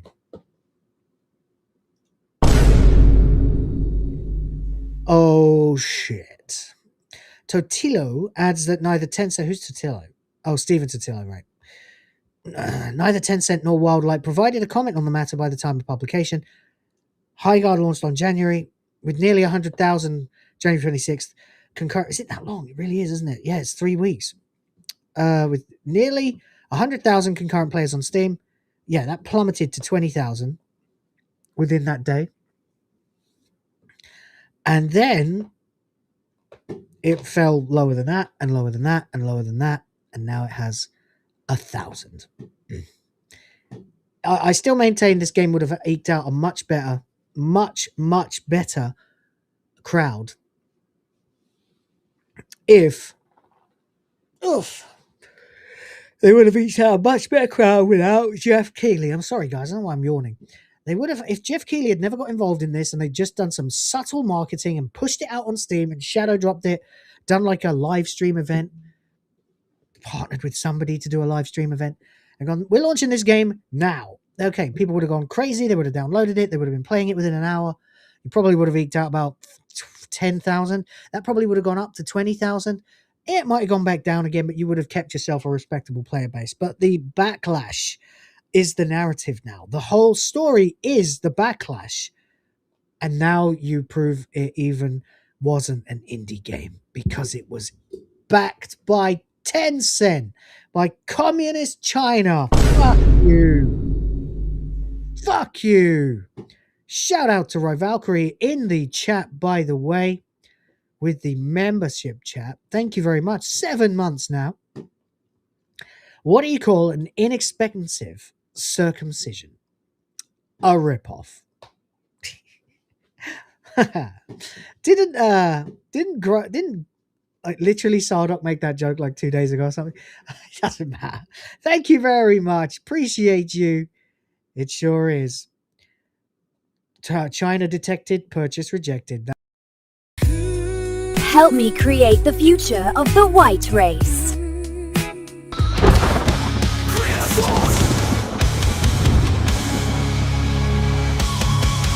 Do you pronounce it Rivalkyrie or Rivalkyrie? I've always wanted to know. Anyway, thank you very much for the 7 months of membership. Appreciate you. So there you go. High Guard. Just another commie corporate sponsored wank fest. Absolutely cooked. Absolutely destroyed. No wonder they had the money to fly out all those influencers. Valkyrie? Okay then. Okay. No wonder they had the ability to fly out all those announcers like fucking Khalif Adams, Booty Adams, as Atreus calls him. Because, yeah, they had 10-cent money. Yeah, sure. We're not going to put any money into marketing. We'll just get a bunch of shills and journos to come over and tell everyone that this game's fucking phenomenal, guys. And then when everyone gets their hands on it and realizes that it's an empty, pointless pile of fucking slop, we will do nothing to try and fix that reputation. Nothing at all. Except cope and seethe in various puff pieces written about them. Actually cringe. Actually awful. But there you go, I suppose. It is, as we say, what it is. Fucking hell. What a mess. What a big, big mess. All right, then. It's time to talk about politics. It is time to talk about politics. We're going to do a bit of a reactception here. Because you get called Reva too. Okay, Reva. Guys, we have literally $15 to go to succeed in the goal. That is a couple of soups or a 5-member banger, I think. If someone can swing that, I will be very happy to entertain the fook out of you with some boobas of your choosing. And there we go. Let's have a look at this then, because I could just watch Farage, but I think I'd like to get the color commentator in there as well, Mr. Asmongold, and just see what everybody thinks. This is Nigel Farage talking about how bad Rupert Lowe is. Here we go. You know, people think, oh, Farage has done it. We'll just set a party up. It'll be marvelous. We'll sweep the next election. It just isn't as easy as that. Okay. So to begin, this is an incredibly arrogant statement by Farage. He has effectively just said here, right? Oh, you know, Farage has done it. It's easy. Oh, no, it's not that easy. So either you're saying you're really, really lucky, Farage, which I know you're not, because you're Farage. And I'm really starting to dislike him now. And this is the problem, by the way, of all of this. I was behind Farage for this whole time. I mean, he's got a bit of a snaky personality, but I was behind him because it was better than the Tories and it was much better than Labour. And anything to keep the Greens out, right? The snot party. But it's that kind of, that vibe, you know. Oh, Farage has done it. We can do it. Don't forget, Farage, that you were ousted. You had your bank accounts attacked. And don't get me wrong, that's fucked. You don't do that. You don't go after a man's money, his ability to save his money in his own bank account. You don't ever do that. Effectively defunded, politically neutered, attacked. When did the UK become a banana republic? This is the kinds of things that go on in the third world. Okay, these are the kinds of things that go on in South American countries and here in the Philippines. Political dynasties. Excuse me. Here in the Philippines, the politics is basically just warring families. Political dynasties that attack each other and send each other to prison. The second there's a whiff of weakness, that's what goes on. They die, they get assassinated, and they get jailed. Political opponents get jailed. Okay? Let's not forget what we were all saying when the left in America were doing this to Trump, when they were trying to put Trump in prison. Okay? Let's please remember this, because that's exactly what they were doing. They were trying to take down Trump by forcing him into a jail cell, a 400-year sentence, and now we're going to see the same kind of thing. And let's not forget, before we go any further, Farage knows how this shit feels. Being attacked, being like not just like politically smeared, called a racist, called a sexist, all that stuff. We're talking they shut down his bank account. You know? We're talking they tried to they tried to say all kinds of horrible, nasty things about him. But when you go after things like a man's livelihood, a man's ability to earn, a man's ability to eat, a man's ability to be free, you don't do that for politics. It's disgusting. It's incredibly fucking skeezy. It is Banana Republic territory. Genty Maxi has gifted 1 for the Griff Force and the princesses. Thank you so much. Appreciate you. Help me create the future of the white race.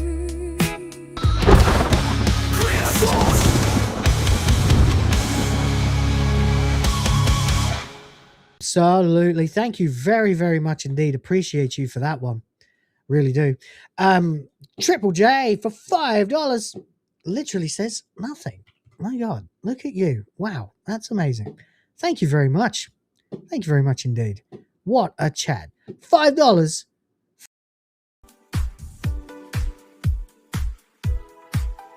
Thank you for $5. And Stephen Bromby has also gifted 1 more for the princesses and the Griff Force.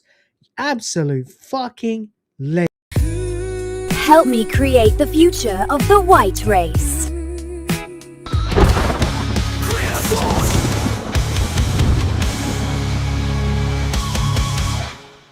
Thank you so much. Thank you very much indeed. We are $4 from the goal. Wow.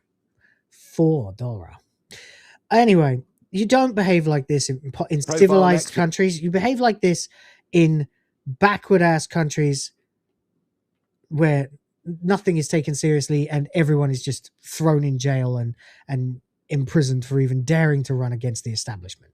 It's the heights of corruption. It's the kind of thing you see here, where I live, which is technically a third world country, slightly more developed than most third world, like true third world nations. Certainly a lot better than Somalia, for example. But, you know, that would be the Spanish and American influence. But, oh boy, you know, this is like some Venezuela shit, you know.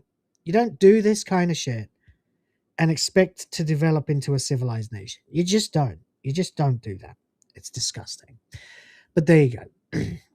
Let's see what they did to Rupert Lowe. We'll sweep the next and how they'll justify it. Election. It just isn't as easy as that. Now, does he have a profile on X? Yes, he does. Is Elon going to support him? Probably.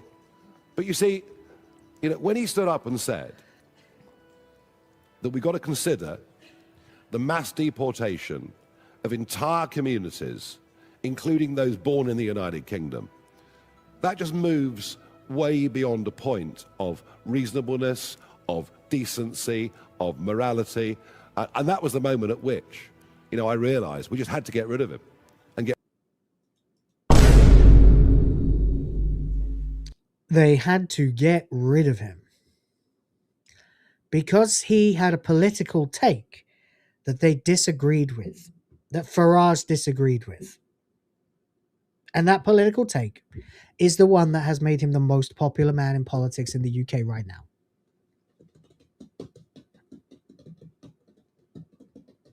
Yeah.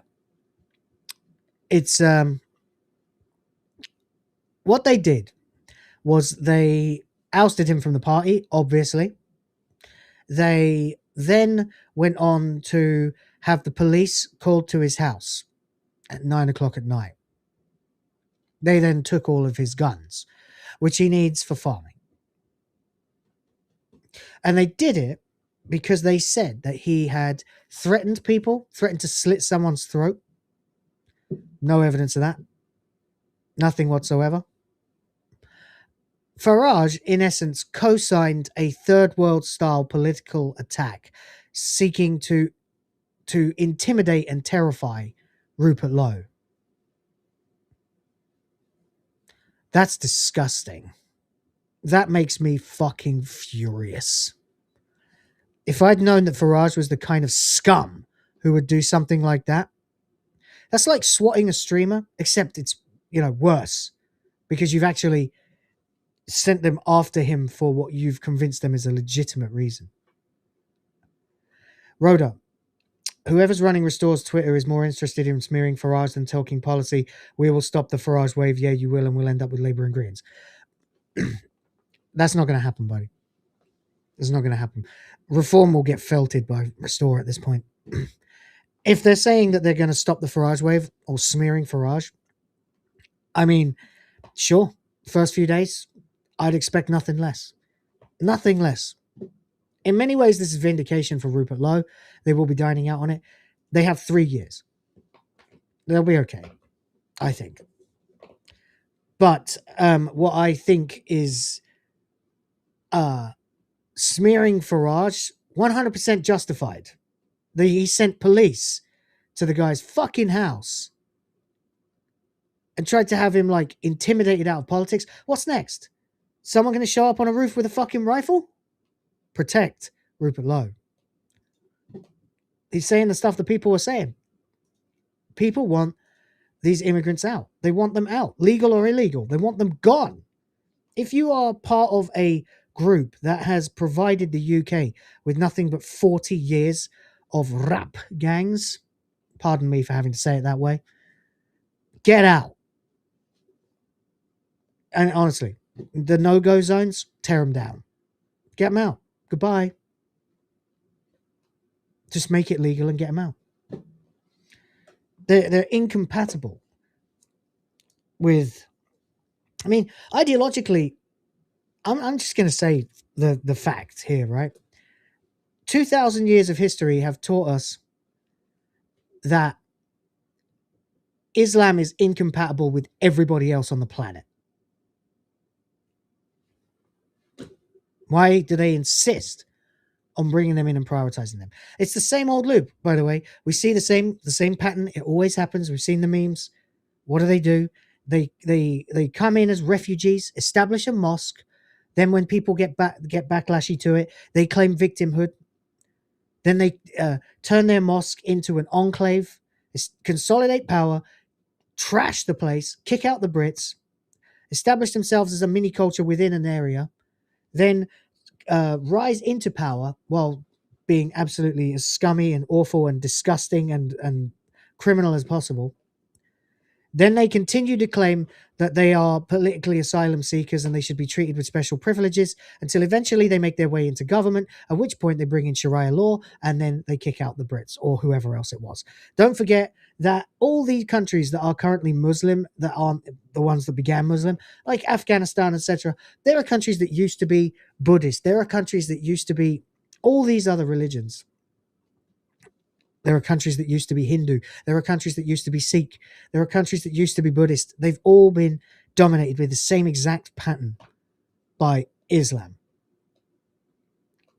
It's not compatible. You don't even have to listen to me, right?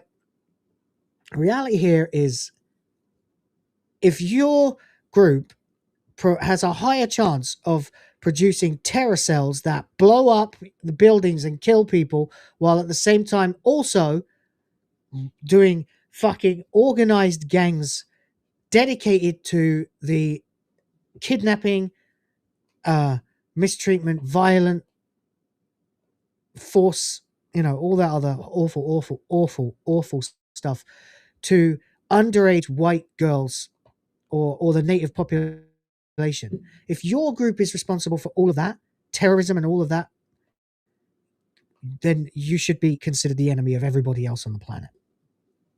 Get rid of him as quickly as we could. So Farage here says they got rid of him because he had a political take they didn't like. But they didn't just get rid of him. They smeared him. They called him, they said he had dementia. They said he had Alzheimer's, and they called the police on him. That's right. They don't want anybody else. They only want controlled opposition. That's exactly. There's the comment section. You can't see because my face is in front of it. I don't think I can move myself, unfortunately. No, I can't. But it's all takes of people calling him a toad, saying he's changed, saying he's fallen far, saying he's fake opposition. I think that this, unfortunately, if it's allowed to take hold, which I think it will, Farage will be cooked. It's unfortunate. But it's one of those things where people are going to dig their heels in and then they're going to have to be convinced. If they can be convinced quickly enough, then you won't end up with two parties vying for the position. You'll end up with one, and hopefully that will be Restore Britain. And Farage doesn't have the greatest track record. A couple of hit pieces and he's cooked. I'm actually really glad to see him say this, because this really goes to reaffirm something that I've said for a long time, is that a lot of these people, like, especially like a lot of these like establishment kind of like, you know, pretend conservatives, what they're doing is they are just simply participating in the same managed decline that you're trying to vote against. Exactly. Exactly. It's not the cure people think it is, or they thought it is. People have been saying for a long time now that all the momentum of 2024 with reform is basically gone now. People are saying, well, it's the best bet we have, except that now it's not. That's why it's got such momentum. And Farage knows he's cooked. He knows he's impotent against it because it's a genuine groundswell of real people. That's the reason that this is working. It's crazy. But you know, things are going crazy at the moment. One second.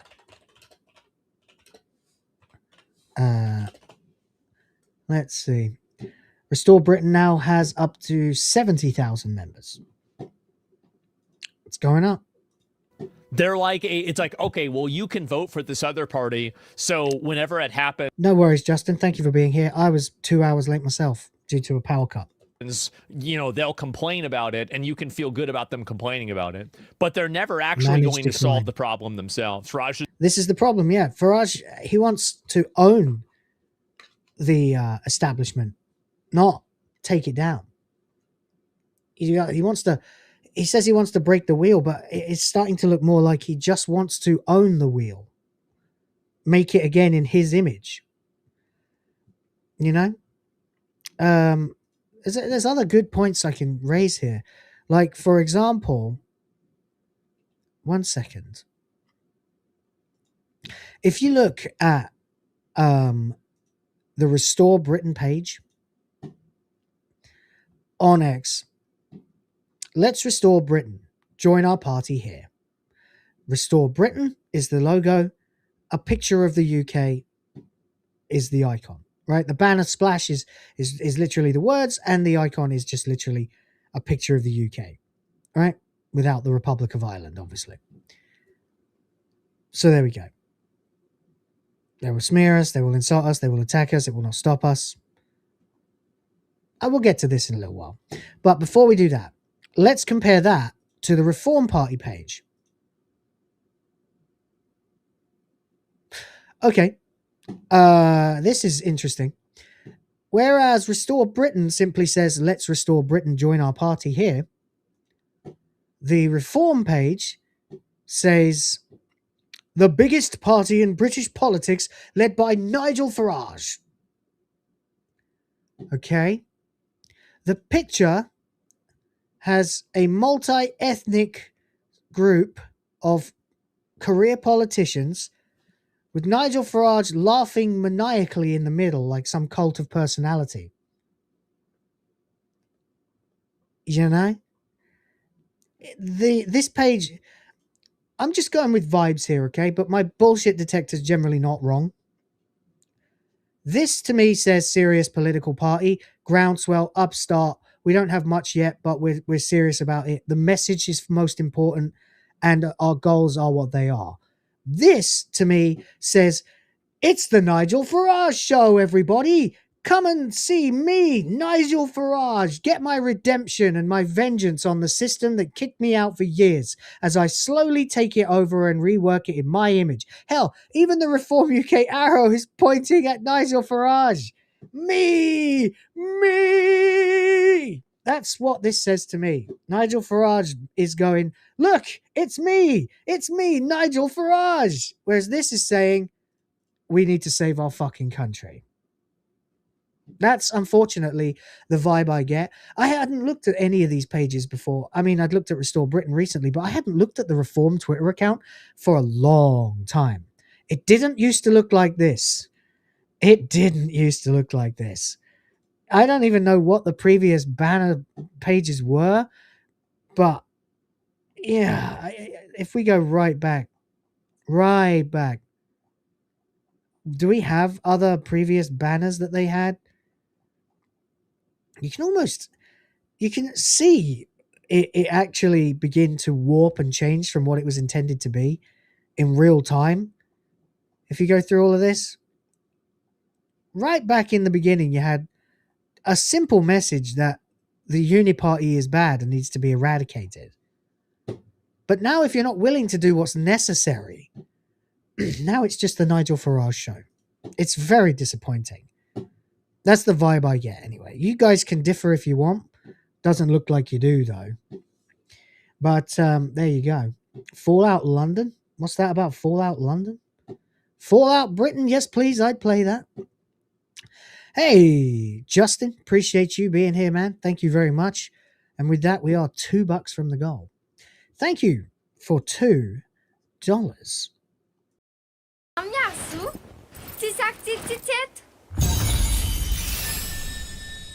Wait. I thought Fallout London was like cancelled, struck down, and buried. Are you saying it's actually available on GOG? Because that's interesting. Anyway, to get back to the main point. 1 second. There we go. Oh, Zelosi has gifted a membership. Thank you very much. That is much appreciated. Guys, you legends. Absolute legends. Here we go. That's right. We made it. We got to the goal, guys. Thank you so much.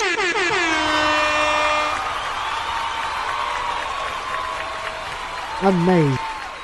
There's one thing you better know, and that is I love all of y'all. Listen, can I explain something to you about being a daddy?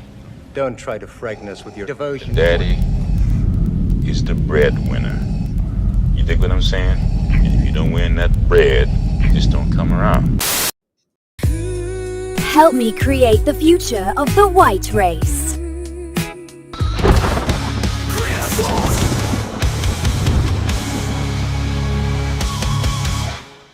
Oh, yeah. Boob is unlocked. Thank you so much, guys. Thank you very much. Appreciate you. Keep me in biz. Love it. Absolute legends. Where would I be without you? All right, let's continue then. This video, by the way, is called Reform UK Fucked Up. Is a disgrace? Yeah. I don't think in terms of the way we dealt with that, we were probably... By the way, I don't want to necessarily come across as a flip-flopping sort of turncoat.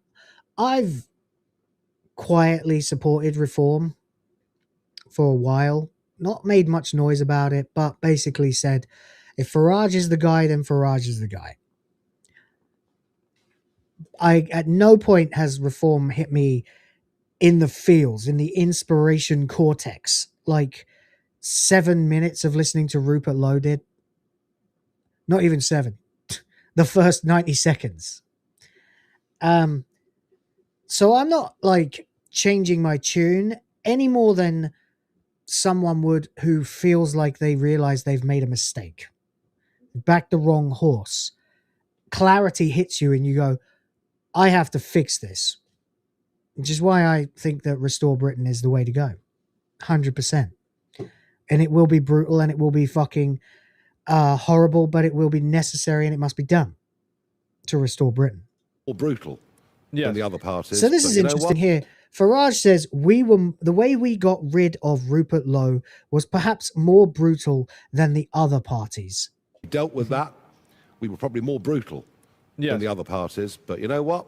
That's the way it's going to be. That's the way it's going to be, is it? You're going to be a worse version, a third world banana republic version of the Uniparty. Is that what you have revealed yourself to be, Farage? Because it makes me fucking sick that I ever supported you. You fucking toad. Thank you. Yeah, well, they can say the same thing, but now you're complaining about it. And then also, like, and this is the other issue, too, is listen to this again.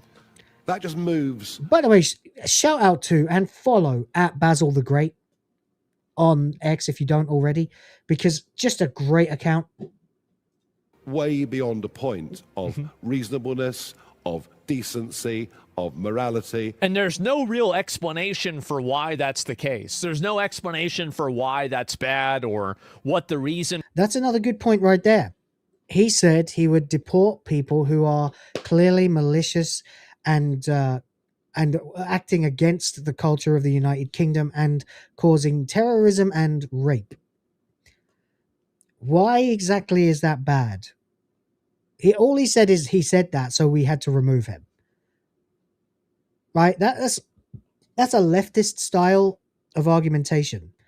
Your takes are so fucked that we have to oppose you completely, utterly, and depose and smear and attack and intimidate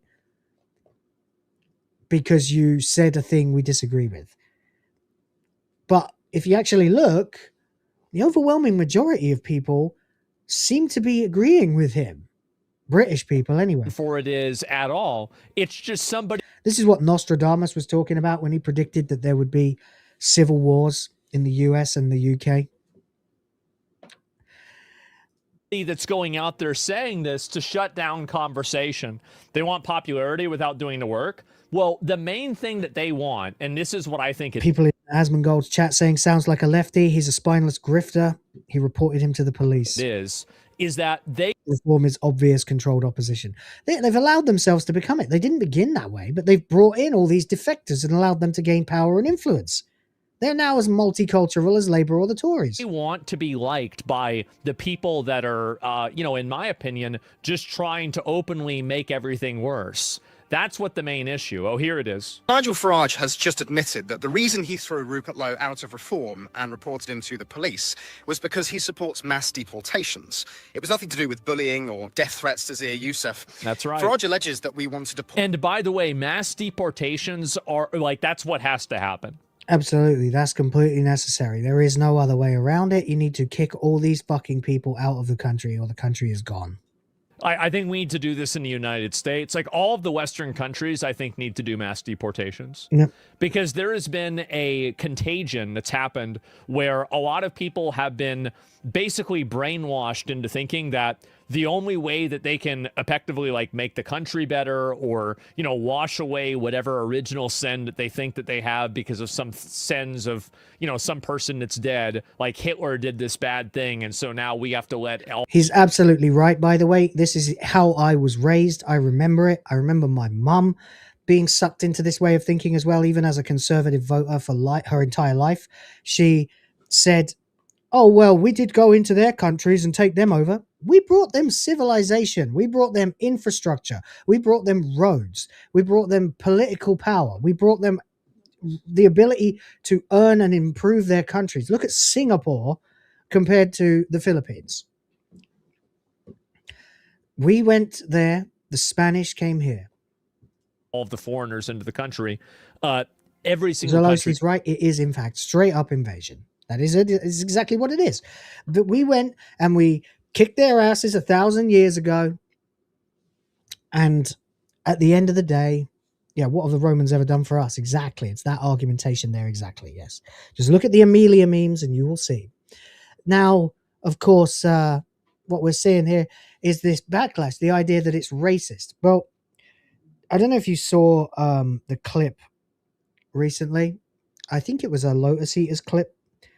Dan from the Lotus Eaters played the scene in Tropic Thunder where the character who's called Al Pacino decides he's had enough of Robert Downey Jr. skinwalking as a black guy, and or Kirk Lazarus rather, skinwalking as a black guy, and decides to get physical, but then Lazarus slaps him across the face. He tries to punch him back. Lazarus grabs his fist, pulls him in for a hug, and then whispers, "For 400 years, that word has been used to keep us down," because he uses the N-word. Well, I mean, here's an argument. The word racist for 40 years has been used to keep white people down. Congrats, you've given us an N-word. So when you hear a white person or a apparent conservative politician, like what's his face, Wood something or other, calling someone else, the reform guy, when you hear them using terms like racist, you say, that word has been used to keep us down. You are a race traitor. Should be doing this, whether it's Britain, whether it's Germany, whether it's America, whether it's Canada, or whether it's Australia. Racist, Nazi, fascist. Yes, exactly. If you're white, you are all these things now. That is the extremity of anti-racism, to the extent now that white people are being actively kept down by words. Well, white people are people too. Yeah. Our lives matter too. Oh, yeah. There is a very clear problem here, and it is reinforced in every instance of it existing. For entire communities. And he's absolutely right. A Restore Britain government would deport every last foreign rape gang collaborator. That's right. Wives, brothers, sisters, cousins. Children. Who knew about the rapes but chose to do nothing. Following our inquiry, it could not... Based. Fucking based. Fucking based. Oh. Old Man Cad is here. Hello, Old Man Cad. Shout out to you, sir. Appreciate you. Celebrating 8 months of membership. Has it been that long? I thought it was longer. It might have been if you missed it for like one day. If you didn't come to it. You know how YouTube's fickle like that? If your like membership is gifted or something in the beginning, and then you don't show up for like one day, it expires. Even if someone adds you as a member the next day, it doesn't tick over, it starts counting again. So it could be something like that. But thank you for 8 months of membership on the Reactionaire level. Appreciate you. Join the Griff Force, guys. It's fun. We have emojis. We have back catalogs. We have special stuff you can't see. Help me create the future of the white race.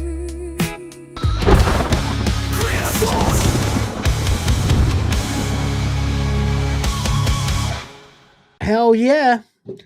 That's what my wife said. I thought it was longer. You cooked. So yeah, unfortunately, guys, the reality here is you have to completely ignore any time anyone calls you a racist. I've got good at it because I've been a YouTuber for 3 years talking about this shit. And actually, this is the beginning of my 4th year. So there we go. It literally is going to be, wait, bring her back. I want to see him bounce again. LOL. Oh, there'll be more titties later. There'll be more titties soon. Drop some memberships. I'll play it again.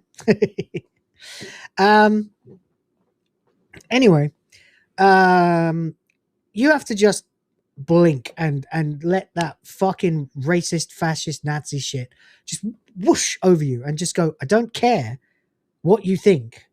You are raping the girls of my country. You got to go. As is everybody else who was an accomplice or may have been an accomplice. Unfortunately, we're at the point now where the atrocities you're committing against our people are so bad, you got to go. Go home and do it somewhere else. Yeah, that's the right option, by the way. Like, why would you not want to get rid of the people that let the rape gangs happen? If I invited someone into my house, for example, to stay with us, and then I found out that they were doing something like that, I mean, I'd kill them. I'd be going to prison. Probably get myself the life in prison. Probably get deported and then sent back and life in prison. You know? They'd be lucky if I just threw them out. Like, yeah, you just get rid of all of them. It's simple. Like, what do you mean? Like, duh, of course. Right. More clear that this is the right thing to do. These crimes are an open secret in these communities. And if Farage is not prepared to grapple with this reality, that's on him. But trying to ruin Rupert Lowe's life because he is absolutely disgusting. Yeah. And if you're a member of Reform, ask yourself whether you want this man, who is now flanked by the likes of Robert Jenrick and Nadeem Zahawi, running your country. And if you don't, join us at Restore Britain. I think that Nigel Farage did a great job 10 years I'll tell ago you what, helping I mean, push... I hear what Rhoda's saying about them, like, kind of fixating on smearing Farage at the start. And, yeah, there's an argument for that, I suppose. But let's be fair, Farage has done more to smear himself, you know? In the Philippines, if the Vics were your wife or kids, they'd look the other way. If I could pay them, yeah. They might look the other way, yeah. To be fair, I probably wouldn't be what I'd do anyway. There'd be, let's just say, alternatives. I'd never get my hands dirty. Brexit, and I think that he was a great... Like, this is another thing, is that people like Nigel Farage have their place in things, and I think very early on, he did play a good role in, you know, kind of changing the political spectrum, but now that political spectrum has evolved beyond his own views, and I think that he should step aside and let these new people take the reins instead, because obviously I think, you know, he was the man of the hour at that time, but, you know, before that... Oh, this is what happened. Wait, what's this here? What happened? I never seen this. Whoa. Here's the footage of the armed police raiding my home late on a Friday night. He didn't know that this had happened. See, I only watched the first couple minutes of this because I wanted to react for real with you guys. Thanks to Zia Yusuf's lies, now Farage's choice to be Home Secretary also... Oh my God. I forgot. That's his choice for Home Secretary. Someone who lied about Rupert Lowe that led to him getting the police called to his house, to his farm, where he needs guns, and confiscating all of his fucking guns. You want that person to be in charge of the police? That is what the Home Secretary does, right?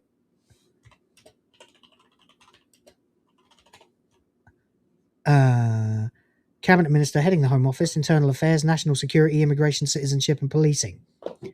You want to put that person? Whoa.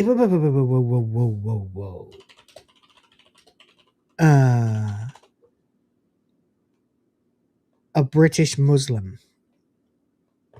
You want to put a Muslim in charge of the Home Office?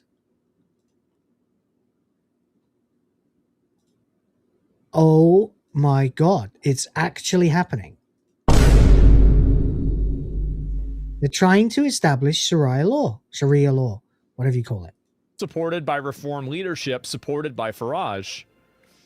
On the 14th of March at 21:30, armed police arrived in my home unannounced, 3 vehicles with 4 armed officers. I'm a farmer, I own guns, entirely... Yes, indeed, old man Cad, that's my whole point. It's Banana Britannia. It's fucking third world politicking. It's absurd. You're supposed to be the fucking cure for the Uni Party, not turn it into a banana republic. Illegally and properly. The previous day, I had arranged with the police to voluntarily give up my guns because of Yusuf's lies. I was not... One thing is absolutely certain at this point. The Reform UK Party has 100% been invaded by globalists, by communists, and by Islam. Like... infiltrated, completely infected and taken over.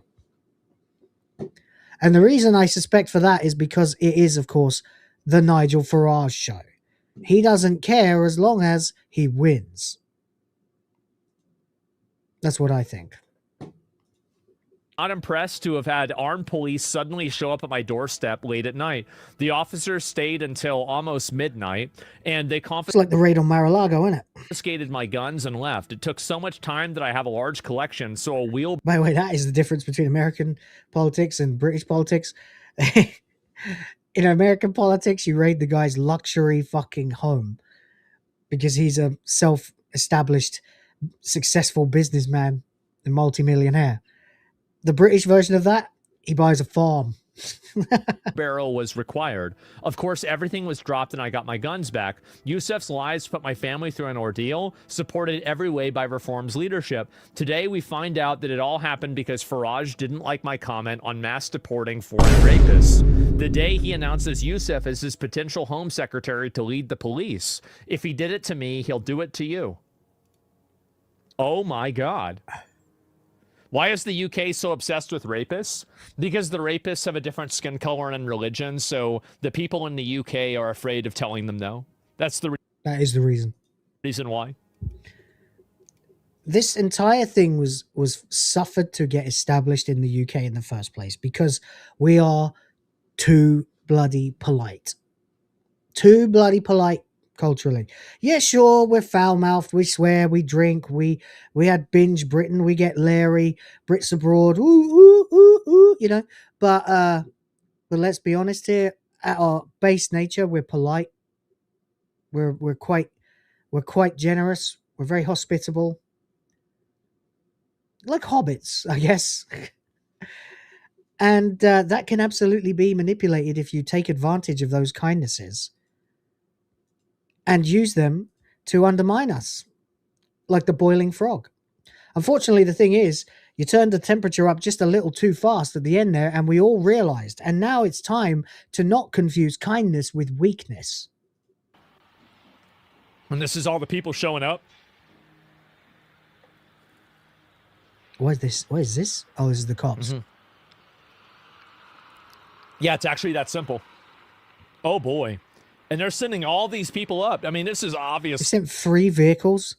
Just to fucking intimidate the guy. And this is what's crazy is that they have all the... You and the wife had talked about retiring to the UK. Now she wants to have nothing to do with it.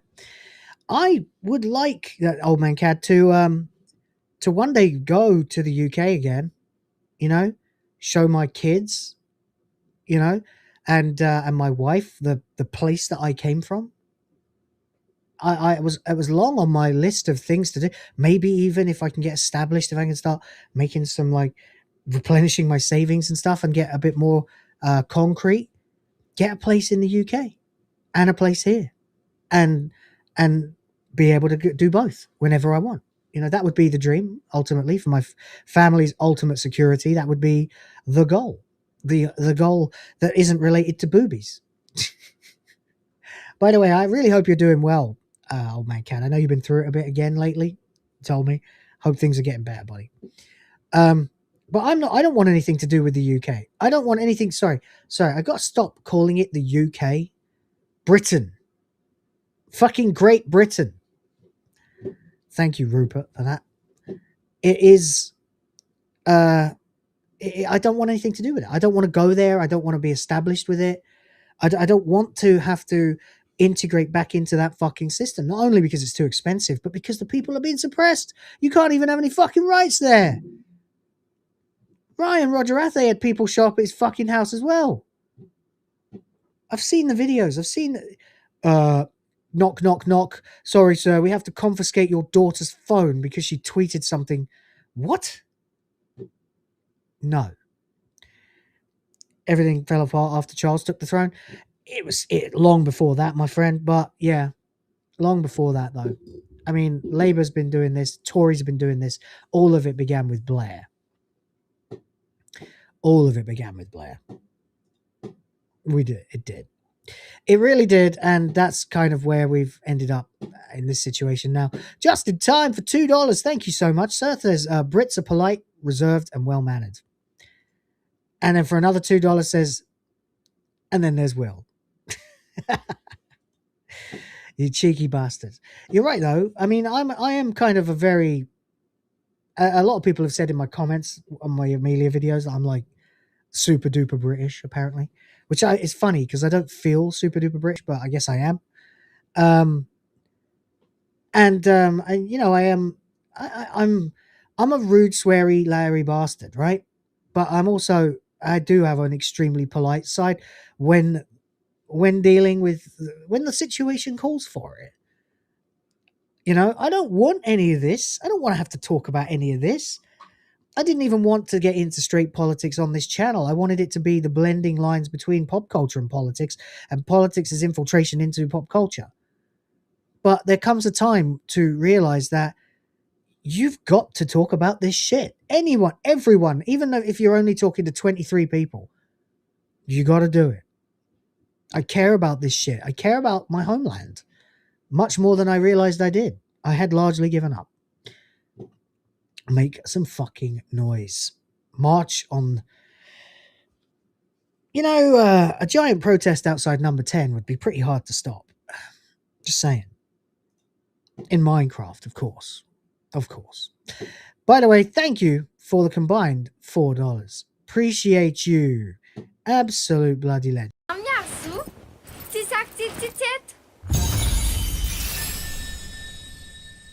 Much appreciated, mate.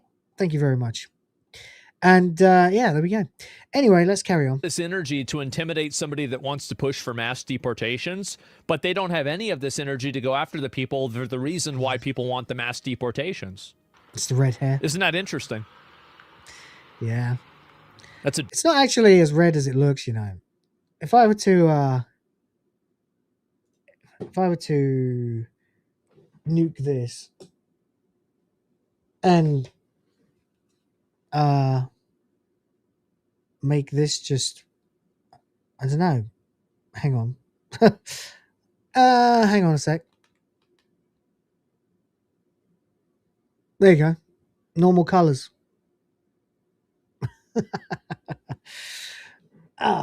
This just makes it more interesting. But there you go. Oh God. Now we're too blue. There we go. Anyway. Deeply dangerous oversimplification. It's actually not an oversimplification. I actually think it is that simple. And the reason why I think that, here's the main reason why I think that. It's because most people don't think in complexities. So if you can't explain something in like 1 or 2 sentences, the odds are that's not what's going on in people's minds. Oops, sorry, didn't put the full screen back on. Just on a very basic level. Most people don't think in complex, multifaceted layers of, you know, like complex motivations. Yeah, they don't. They don't think like that.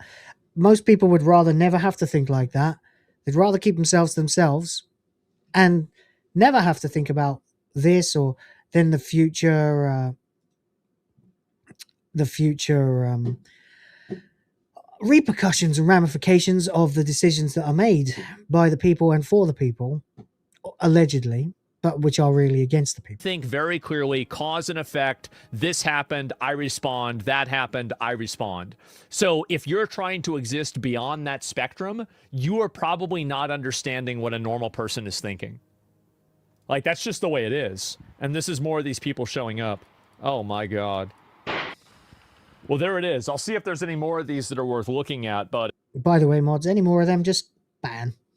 Yeah, holy shit, we had to get rid of them. Yep, that's exactly it. Let me see if I can pull it up here. Give me 1 second. And where the fuck did it go? Okay, and this is literally oppressing your people. What's wrong with Western politics? Well, the reason why they do it, it's actually very, very simple. It's extremely simple. And an ex-Englishman know who their leader is. What's this? Do you support deporting all of those people? It's impossible to do. Literally You didn't say yes or no, Nigel.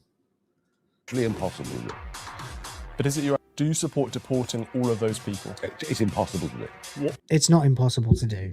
It's been proven in the United States that it is very, very possible to do. All you do is make it the law and then do it. And then what you do is you... I mean, it is typical deflection. You're right. It's very simple. Basically, you deputize people if you can, or you establish an ICE. You establish that, and then you incentivize the public to join.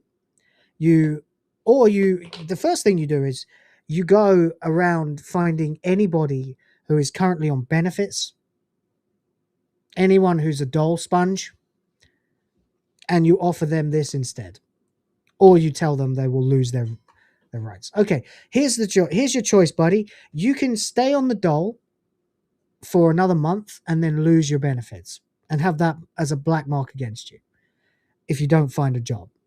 Option 2, go find a job. Option 3, you get benefits, but you have to work for ICE. Simple. No, it's why? Why is it impossible to do? Literally impossible. What? But is it your ambition? No. Then, of course, when you've got, I don't know, recent numbers, how many people on the dole, how many Britons on the dole in 2026? 1.69 million. That's the entire amount of people, apparently. The number of people on the dole, claimant count, job seekers allowance, and those on universal credit required to seek work is apparently 1.69 million. Let's change that to British white Britons. So basically 1 million people, 1 million British people are on the dole, are on job seekers allowance in the UK. How many of them are just not trying to find work? You know, I tried to avoid ever going on the dole for the longest fucking time. I think I was in my late 20s or something, or early 30s, when I was temporarily between things, when I finally decided to sign on. And I managed to cope with it for 3 months before I found a job, because I couldn't stand the shame. It was just humiliating, you know, going there and sitting with exactly the kind of people who need to be kicked up the arse and or deported, who didn't want to find work. And so I found a job. It wasn't the greatest job, but I found a job. And there you go. So that's what I did. Anyway, Mod, you gotta get quicker. All right, there we go. Anyway, that's what you do, though. You round them up. You say, all right, you've got the choice. If you want to continue to claim benefits, then you're going to have to work for us. Simple. Then you train them and have them go out on raids.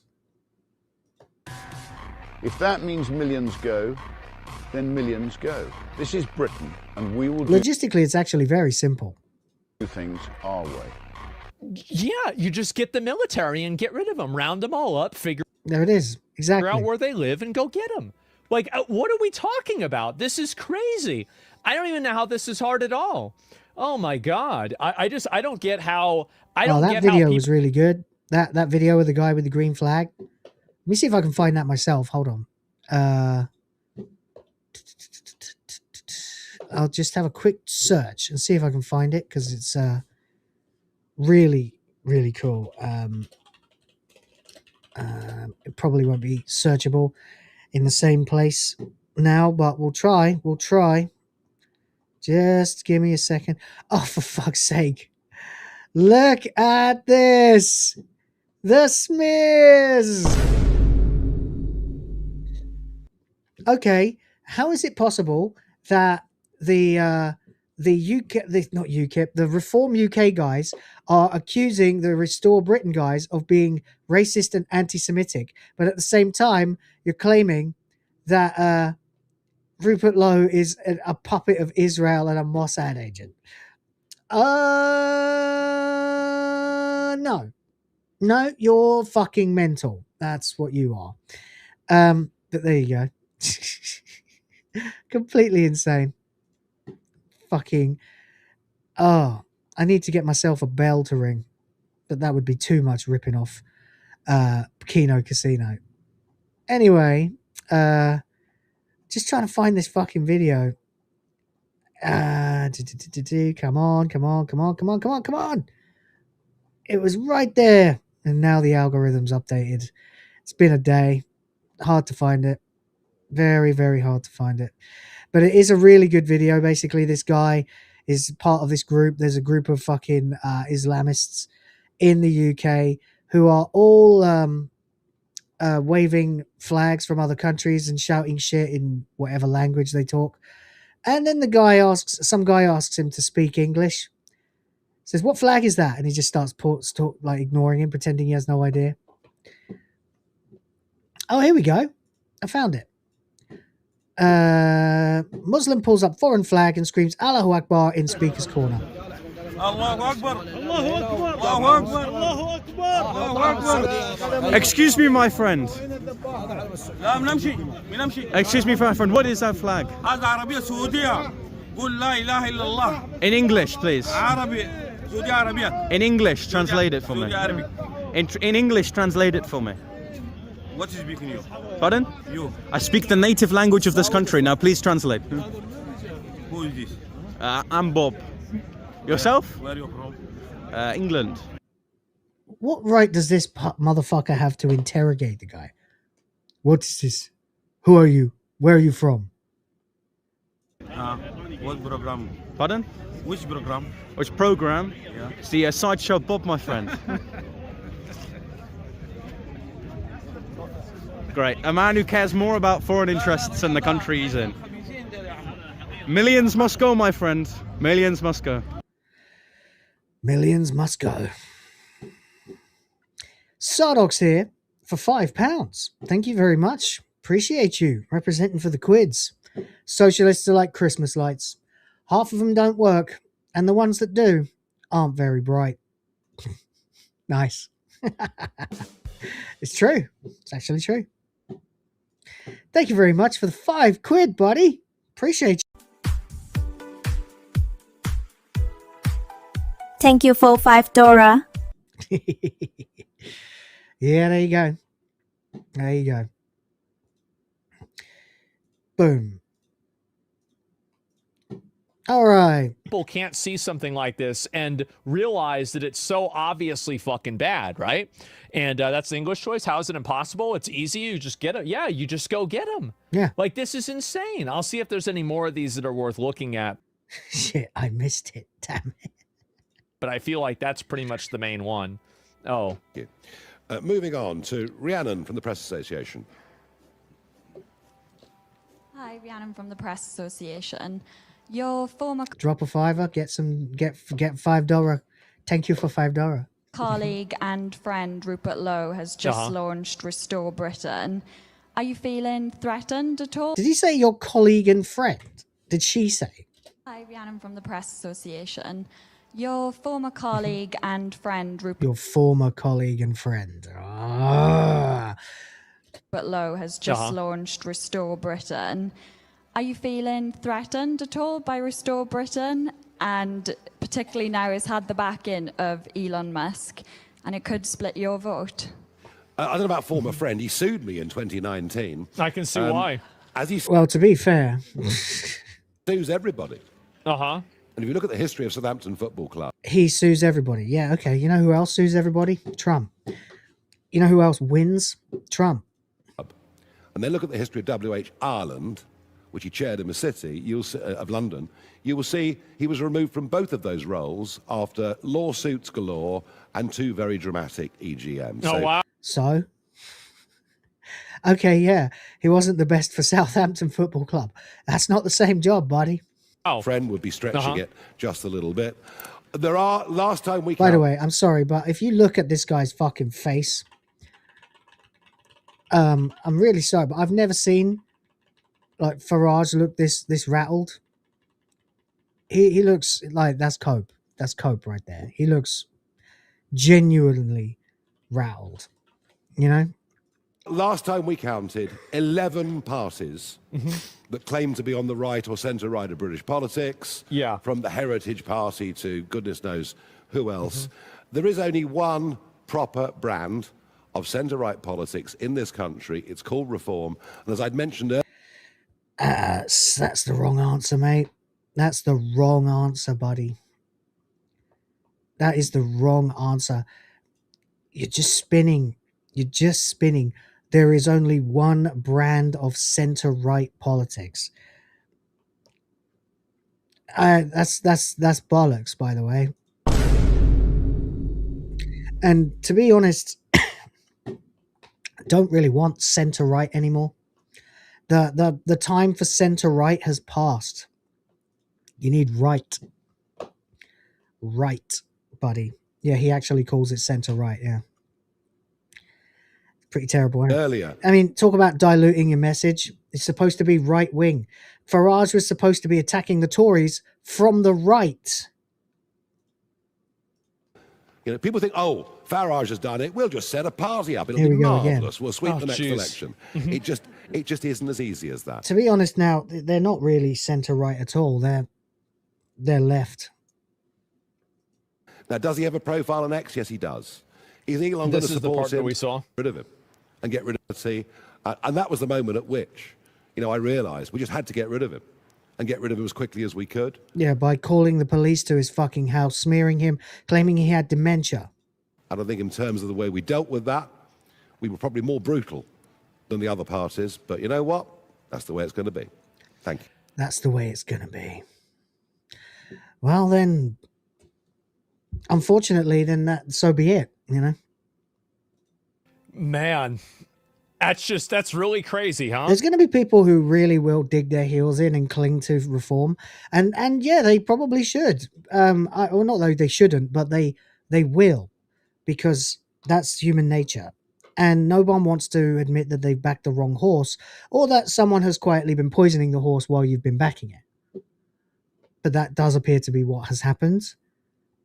It's not too late to turn around and say, okay, we can turn that, we can fix this, we can support someone who's much more serious and actually wants to do what's needed to be done, and talks to us like we're fucking adults instead of political Luddites who don't understand, like talks to us like children. It's okay. If Farage lied, he actually lied there. He lied once, and then he admitted that he had lied in the past. Let's see what Ben Habib has to say. Also another one screwed over by Nigel Farage and the leftification of reform. In the statements he just made, he said that Rupert Lowe was advocating for the deportation of entire communities. Rupert Lowe has only ever... This audio's fucked up. I don't want to listen to it.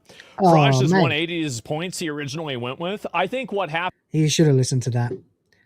He's talking about getting rid of criminals and those who have supported criminal organizations. Those who've turned the other cheek and pretend not turned the other cheek. That's the wrong fucking expression. I'm sorry.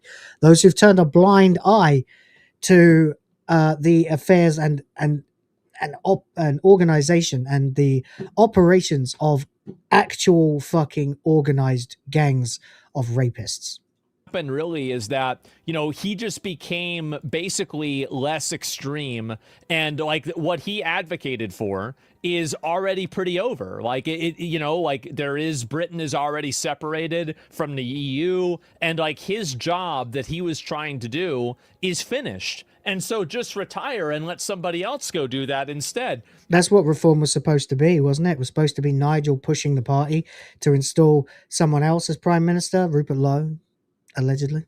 I don't know if there's anything else more to this to look at, but yeah, very obviously, he said it was when I started talking about mass deportations, the moment he realized he had to get rid of me.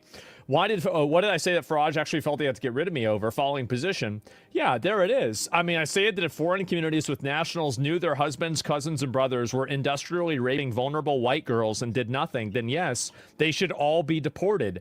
Duh. Like, it's just so obvious by this. It is. Look at this here. Dual nationals involved in the rape, then yes, they go too. We must revoke their citizenship and remove them from the country. And unfortunately, yes. As with we've seen in our inquiry, this was happening all over. It's worth pointing out that this kind of thing has happened time and time and time again over the last 100 years. Less than that. Sort of 70 years.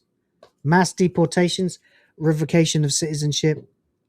Necessary stuff. Over towns. Thousands of foreigners knew about the rapes and thousands were involved. We need to do the same thing here with the Somalian scammers. And we need to do it with the other scammers from the other countries too, because it's happening over here. All of these people are inside of these insular communities and they're working together and they're doing this collectively. Do you really think that these happen all in like some weird fucking bubble? Absolutely not. They're working together. They're Here we go again. By the way, Rhoda, when are you streaming? You've got a stream coming up, right? I won't stick around too long if I'm going to be stepping on your toes. So if you've got a stream, set it up and we'll raid into it. Communicating with each other. Like, for example, why is it that the Quality Learning Center had all of these people bringing their kids in just 2 or 3 days after Nick Shirley did that video? Well, it's because they want to show people that they're not doing anything wrong. That's the reason why. Absolutely. Yes, I would deport them all. I would actually give the death penalty to many two to be... Oh!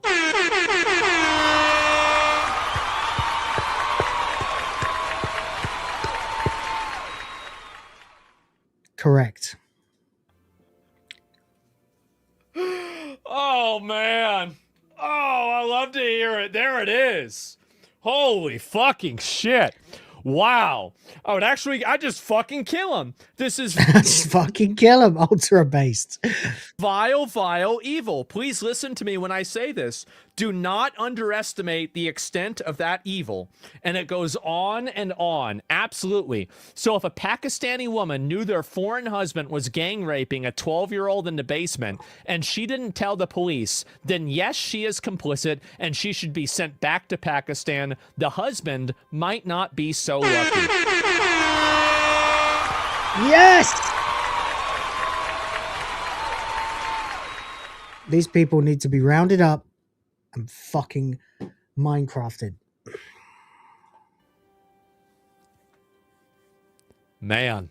You'd love to see how happy MagesGuild is here. It's really a joy to watch. You never see this guy this happy. You know, he's always like got a stone face, but he's really delighted. Man, that is insane. I love this. Is this your... You need to find a different word, mate. Don't call it insane. By the way, my pause game is on fire today. Exemplary candidate? Yeah, I mean, we need to get somebody like this in the United States. We do. Like, this is the type of language. It's like, okay, we've got a problem. Kill him. Problem solved. Done. Jesus Christ. It makes me... It triggers the part of me that... that's been conditioned by the nanny state of the United Kingdom to react to like rebel. It does. It makes me you know what I'm talking about? 30 years in the UK, some of this stuff is still ingrained. That's why I can't bring myself to say the N-word even when people will let me. It's just been ingrained. You know, and I'm fighting against it constantly, realizing that the things I'm hearing now are common sense. They are the things that people should be doing. They are the things that people throughout human history have done to purify and ensure that their fucking cultures survive, that their children are safe. We have been invaded. Everything that's happened is as sick and wrong as I thought it was, and a million times more than that. But it's still, when he's like, kill him, I'm like, oh, yep, it's got to be done. Got to be done. Got to be done. It's actually that easy. And I guarantee you that you can solve the problem. Look at El Salvador. You just shoot him. Problem solved. And so Trump's not as good as this guy? Fucking hell, man. MagesGuild going ham on this shit. Oh, it makes me really uncomfortable to have to say these things, you know? It really does. Because I don't want this. But again, it's the reality is like, kick them out. Okay, that's fine. What about the ones who organized the mass torture and physical sexual abuse of young, innocent, victimized white girls, some of whom are dead, some of whom were trafficked? And what do you do with the police officers who were complicit in it because they were too scared of being called racist? I'm sorry. You have to get these people, and you have to make the population realize that there will be no tolerance of this. Ever. I don't think so either. I mean, Trump, again, I think Trump is the same thing as Nigel Farage is that he is a very good harbinger of a person like this, but he's not actually that person. Trump is a great transition, And he's good to kind of break the ice, the same as Nigel Farage was. But in order to enact real meaningful change, you're going to need somebody that's even more extreme than that. I wonder where Vance lies on that. That's the way I look at it. And the other thing is, of course, if this doesn't work, if this doesn't take, if we end up somehow worse off because of this, like if what Rhoda said, where we end up with Labour and Greens taking over because we weakened the right against, or fragmented the right, the next time this comes, this attitude, this movement, it will be more extreme. And every time it will be more extreme and more extreme until it becomes fucking Mad Max or a Fourth Reich. And nobody wants that. Wait, Discord has ties to Palantir? Of course they do. And I know a personal story from those 12-year-olds, dozens of them. I'm beyond furious what these women have been through, and anyone who knew about it must feel the full force of the law. I make no apologies for that whatsoever. In many ways, it's a sort of, to do what must be done, you must become the thing you hate, you know?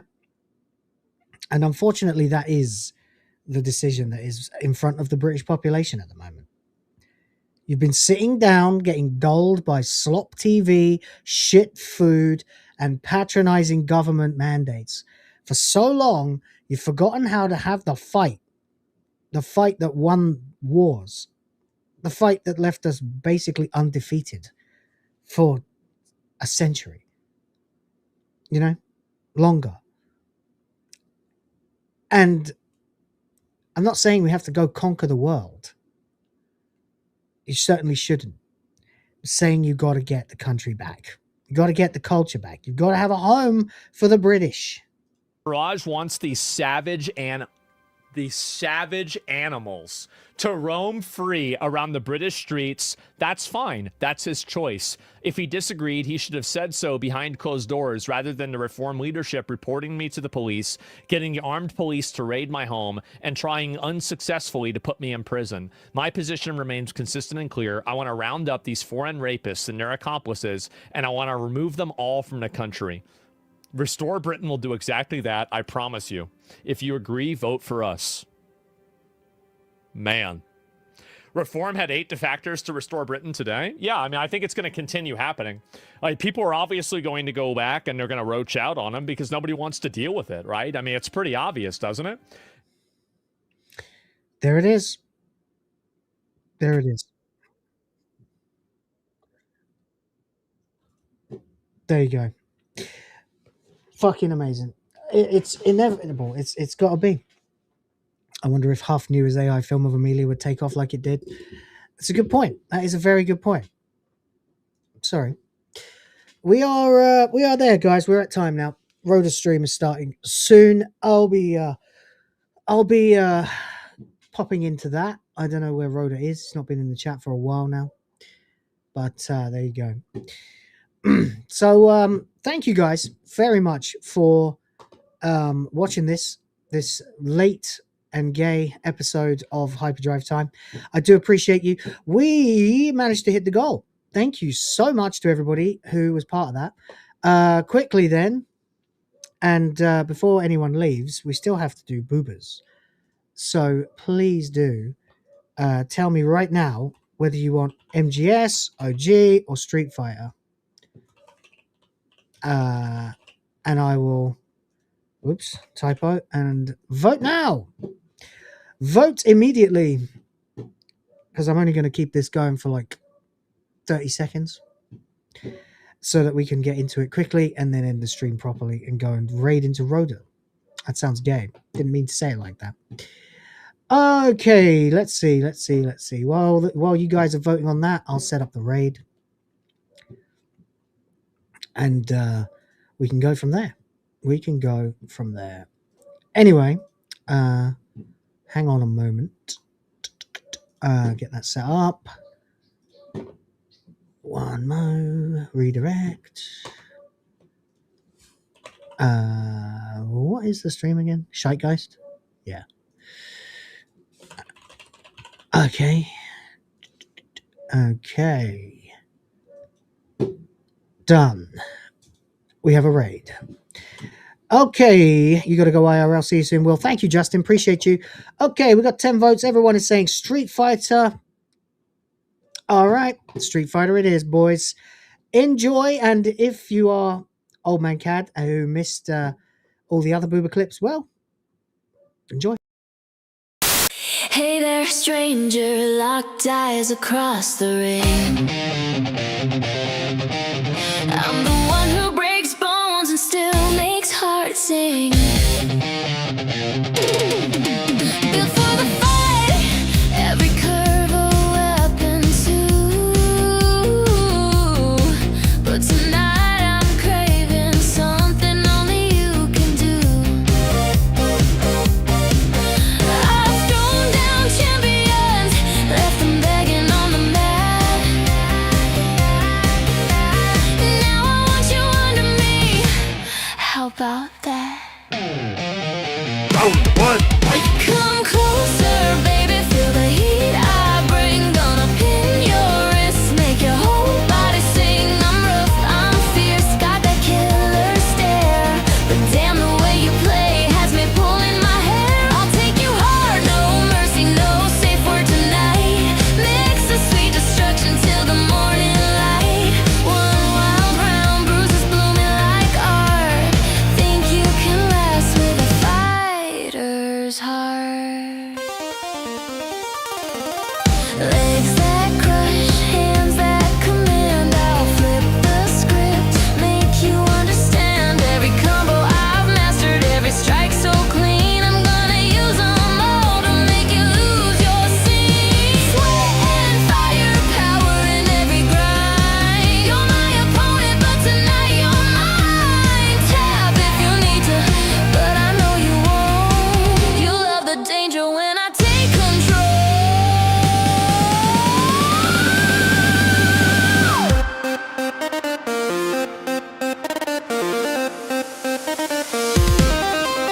Come closer, baby, feel the heat I bring. Gonna pin your wrist, make your whole body sing. I'm rough, I'm fierce, got that killer stare.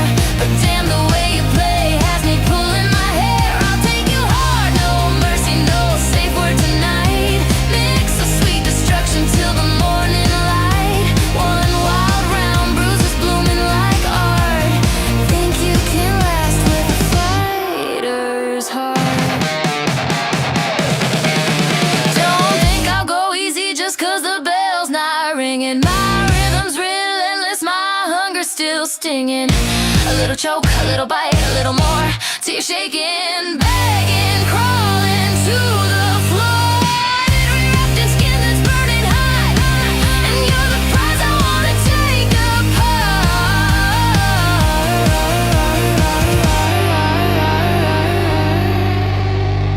Ready or not. So step into my ring when the lights go low. One night, no rules, just us and the glow. I'll fight you, I'll love you, I'll wreck you so right. Come get this fighter, let's go all night.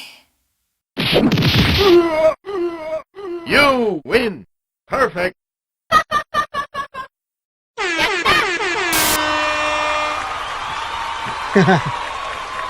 There you go. There you go, guys. Thank you so much. Appreciate you for being here and watching that and enjoying yourself. Your 2B stuff turned out pretty decent. Same with Tifa. Nice. Good. My next is Amelia. After which I think it's Final Fantasy or Zelda. People wanted Zelda. Then all of the others. I've got a list. But I'll do votes basically after everyone I drop. In the next day or two, depending on what I get done, Amelia should be live, so we'll have a new one to go with. It was unfortunate. I started doing these right before Halloween and then Christmas, so I got two that are kind of irrelevant until those seasons come back. So I'm building up a library. We'll get at least half a dozen, maybe 10 of these kind of clips so that people can vote for what they want in a particular stream. And that will be better. All right, then. Okay, guys, thank you so much for being here for HyperDrive Time. I do appreciate you. Like I said, we're going to go raid RadART stream starting any second. And till then, I'll be back tomorrow with the boys. We'll be doing Wanker of the Week. It's going to be Quartering Mania. There's going to be some iDubbbz in there, I think, too. So many people I've like lost track of who the hell is on Wanker of the Week this week. So I'm going to have to go and prepare all of that. I'm going to finish off the video that I recorded earlier on about how authenticity is now basically a rebellion. Look forward to that. It's got plenty of references to Doctor Who, Star Wars, Amelia, and Rupert Lowe. So that'll be out when it's out, probably tomorrow now. But appreciate you guys for being here. Thanks so much. Take care. Spike your hair. 1 second. Wait. Any requests before you finish to give to John? Says Scooby Pup, member for 8 months, by the way. Thank you very much. Appreciate you for that one. Don't really have any requests. Don't know if anyone else does. But I don't know. For me, it's all the same women as everybody else. For me, the Grail is Tifa. Always was. Or Nami from One Piece. Definitely. I'm a big fan. But there you go. Thank you so much, Scooby Pup. Appreciate you being here. Appreciate you backing us up as well with the long-time member. Help me create the future of the white race.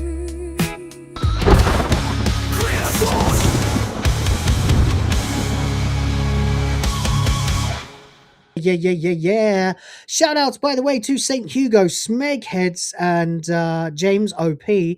Big support. Thank you very much. 20 memberships there. Jen as well. Triple J, Stephen Bromby, Justin Zalosi, Justin again a couple more times, and Sardoc for kindly donating and helping us hit the goal. Appreciate you guys. You keep me in business. It means the world to me. I'm going to tag out now, so take care, spike your hair. Fuck Disney, fuck Nintendo, fuck the Beeb, fuck Reform at this point. And question everything, respect the fans. Check out the Discord while it's still worth having. The link is below. I'll see you guys tomorrow. Before then, we'll be running the credits, and then we're heading over to RadART's show. So see you there. Peace.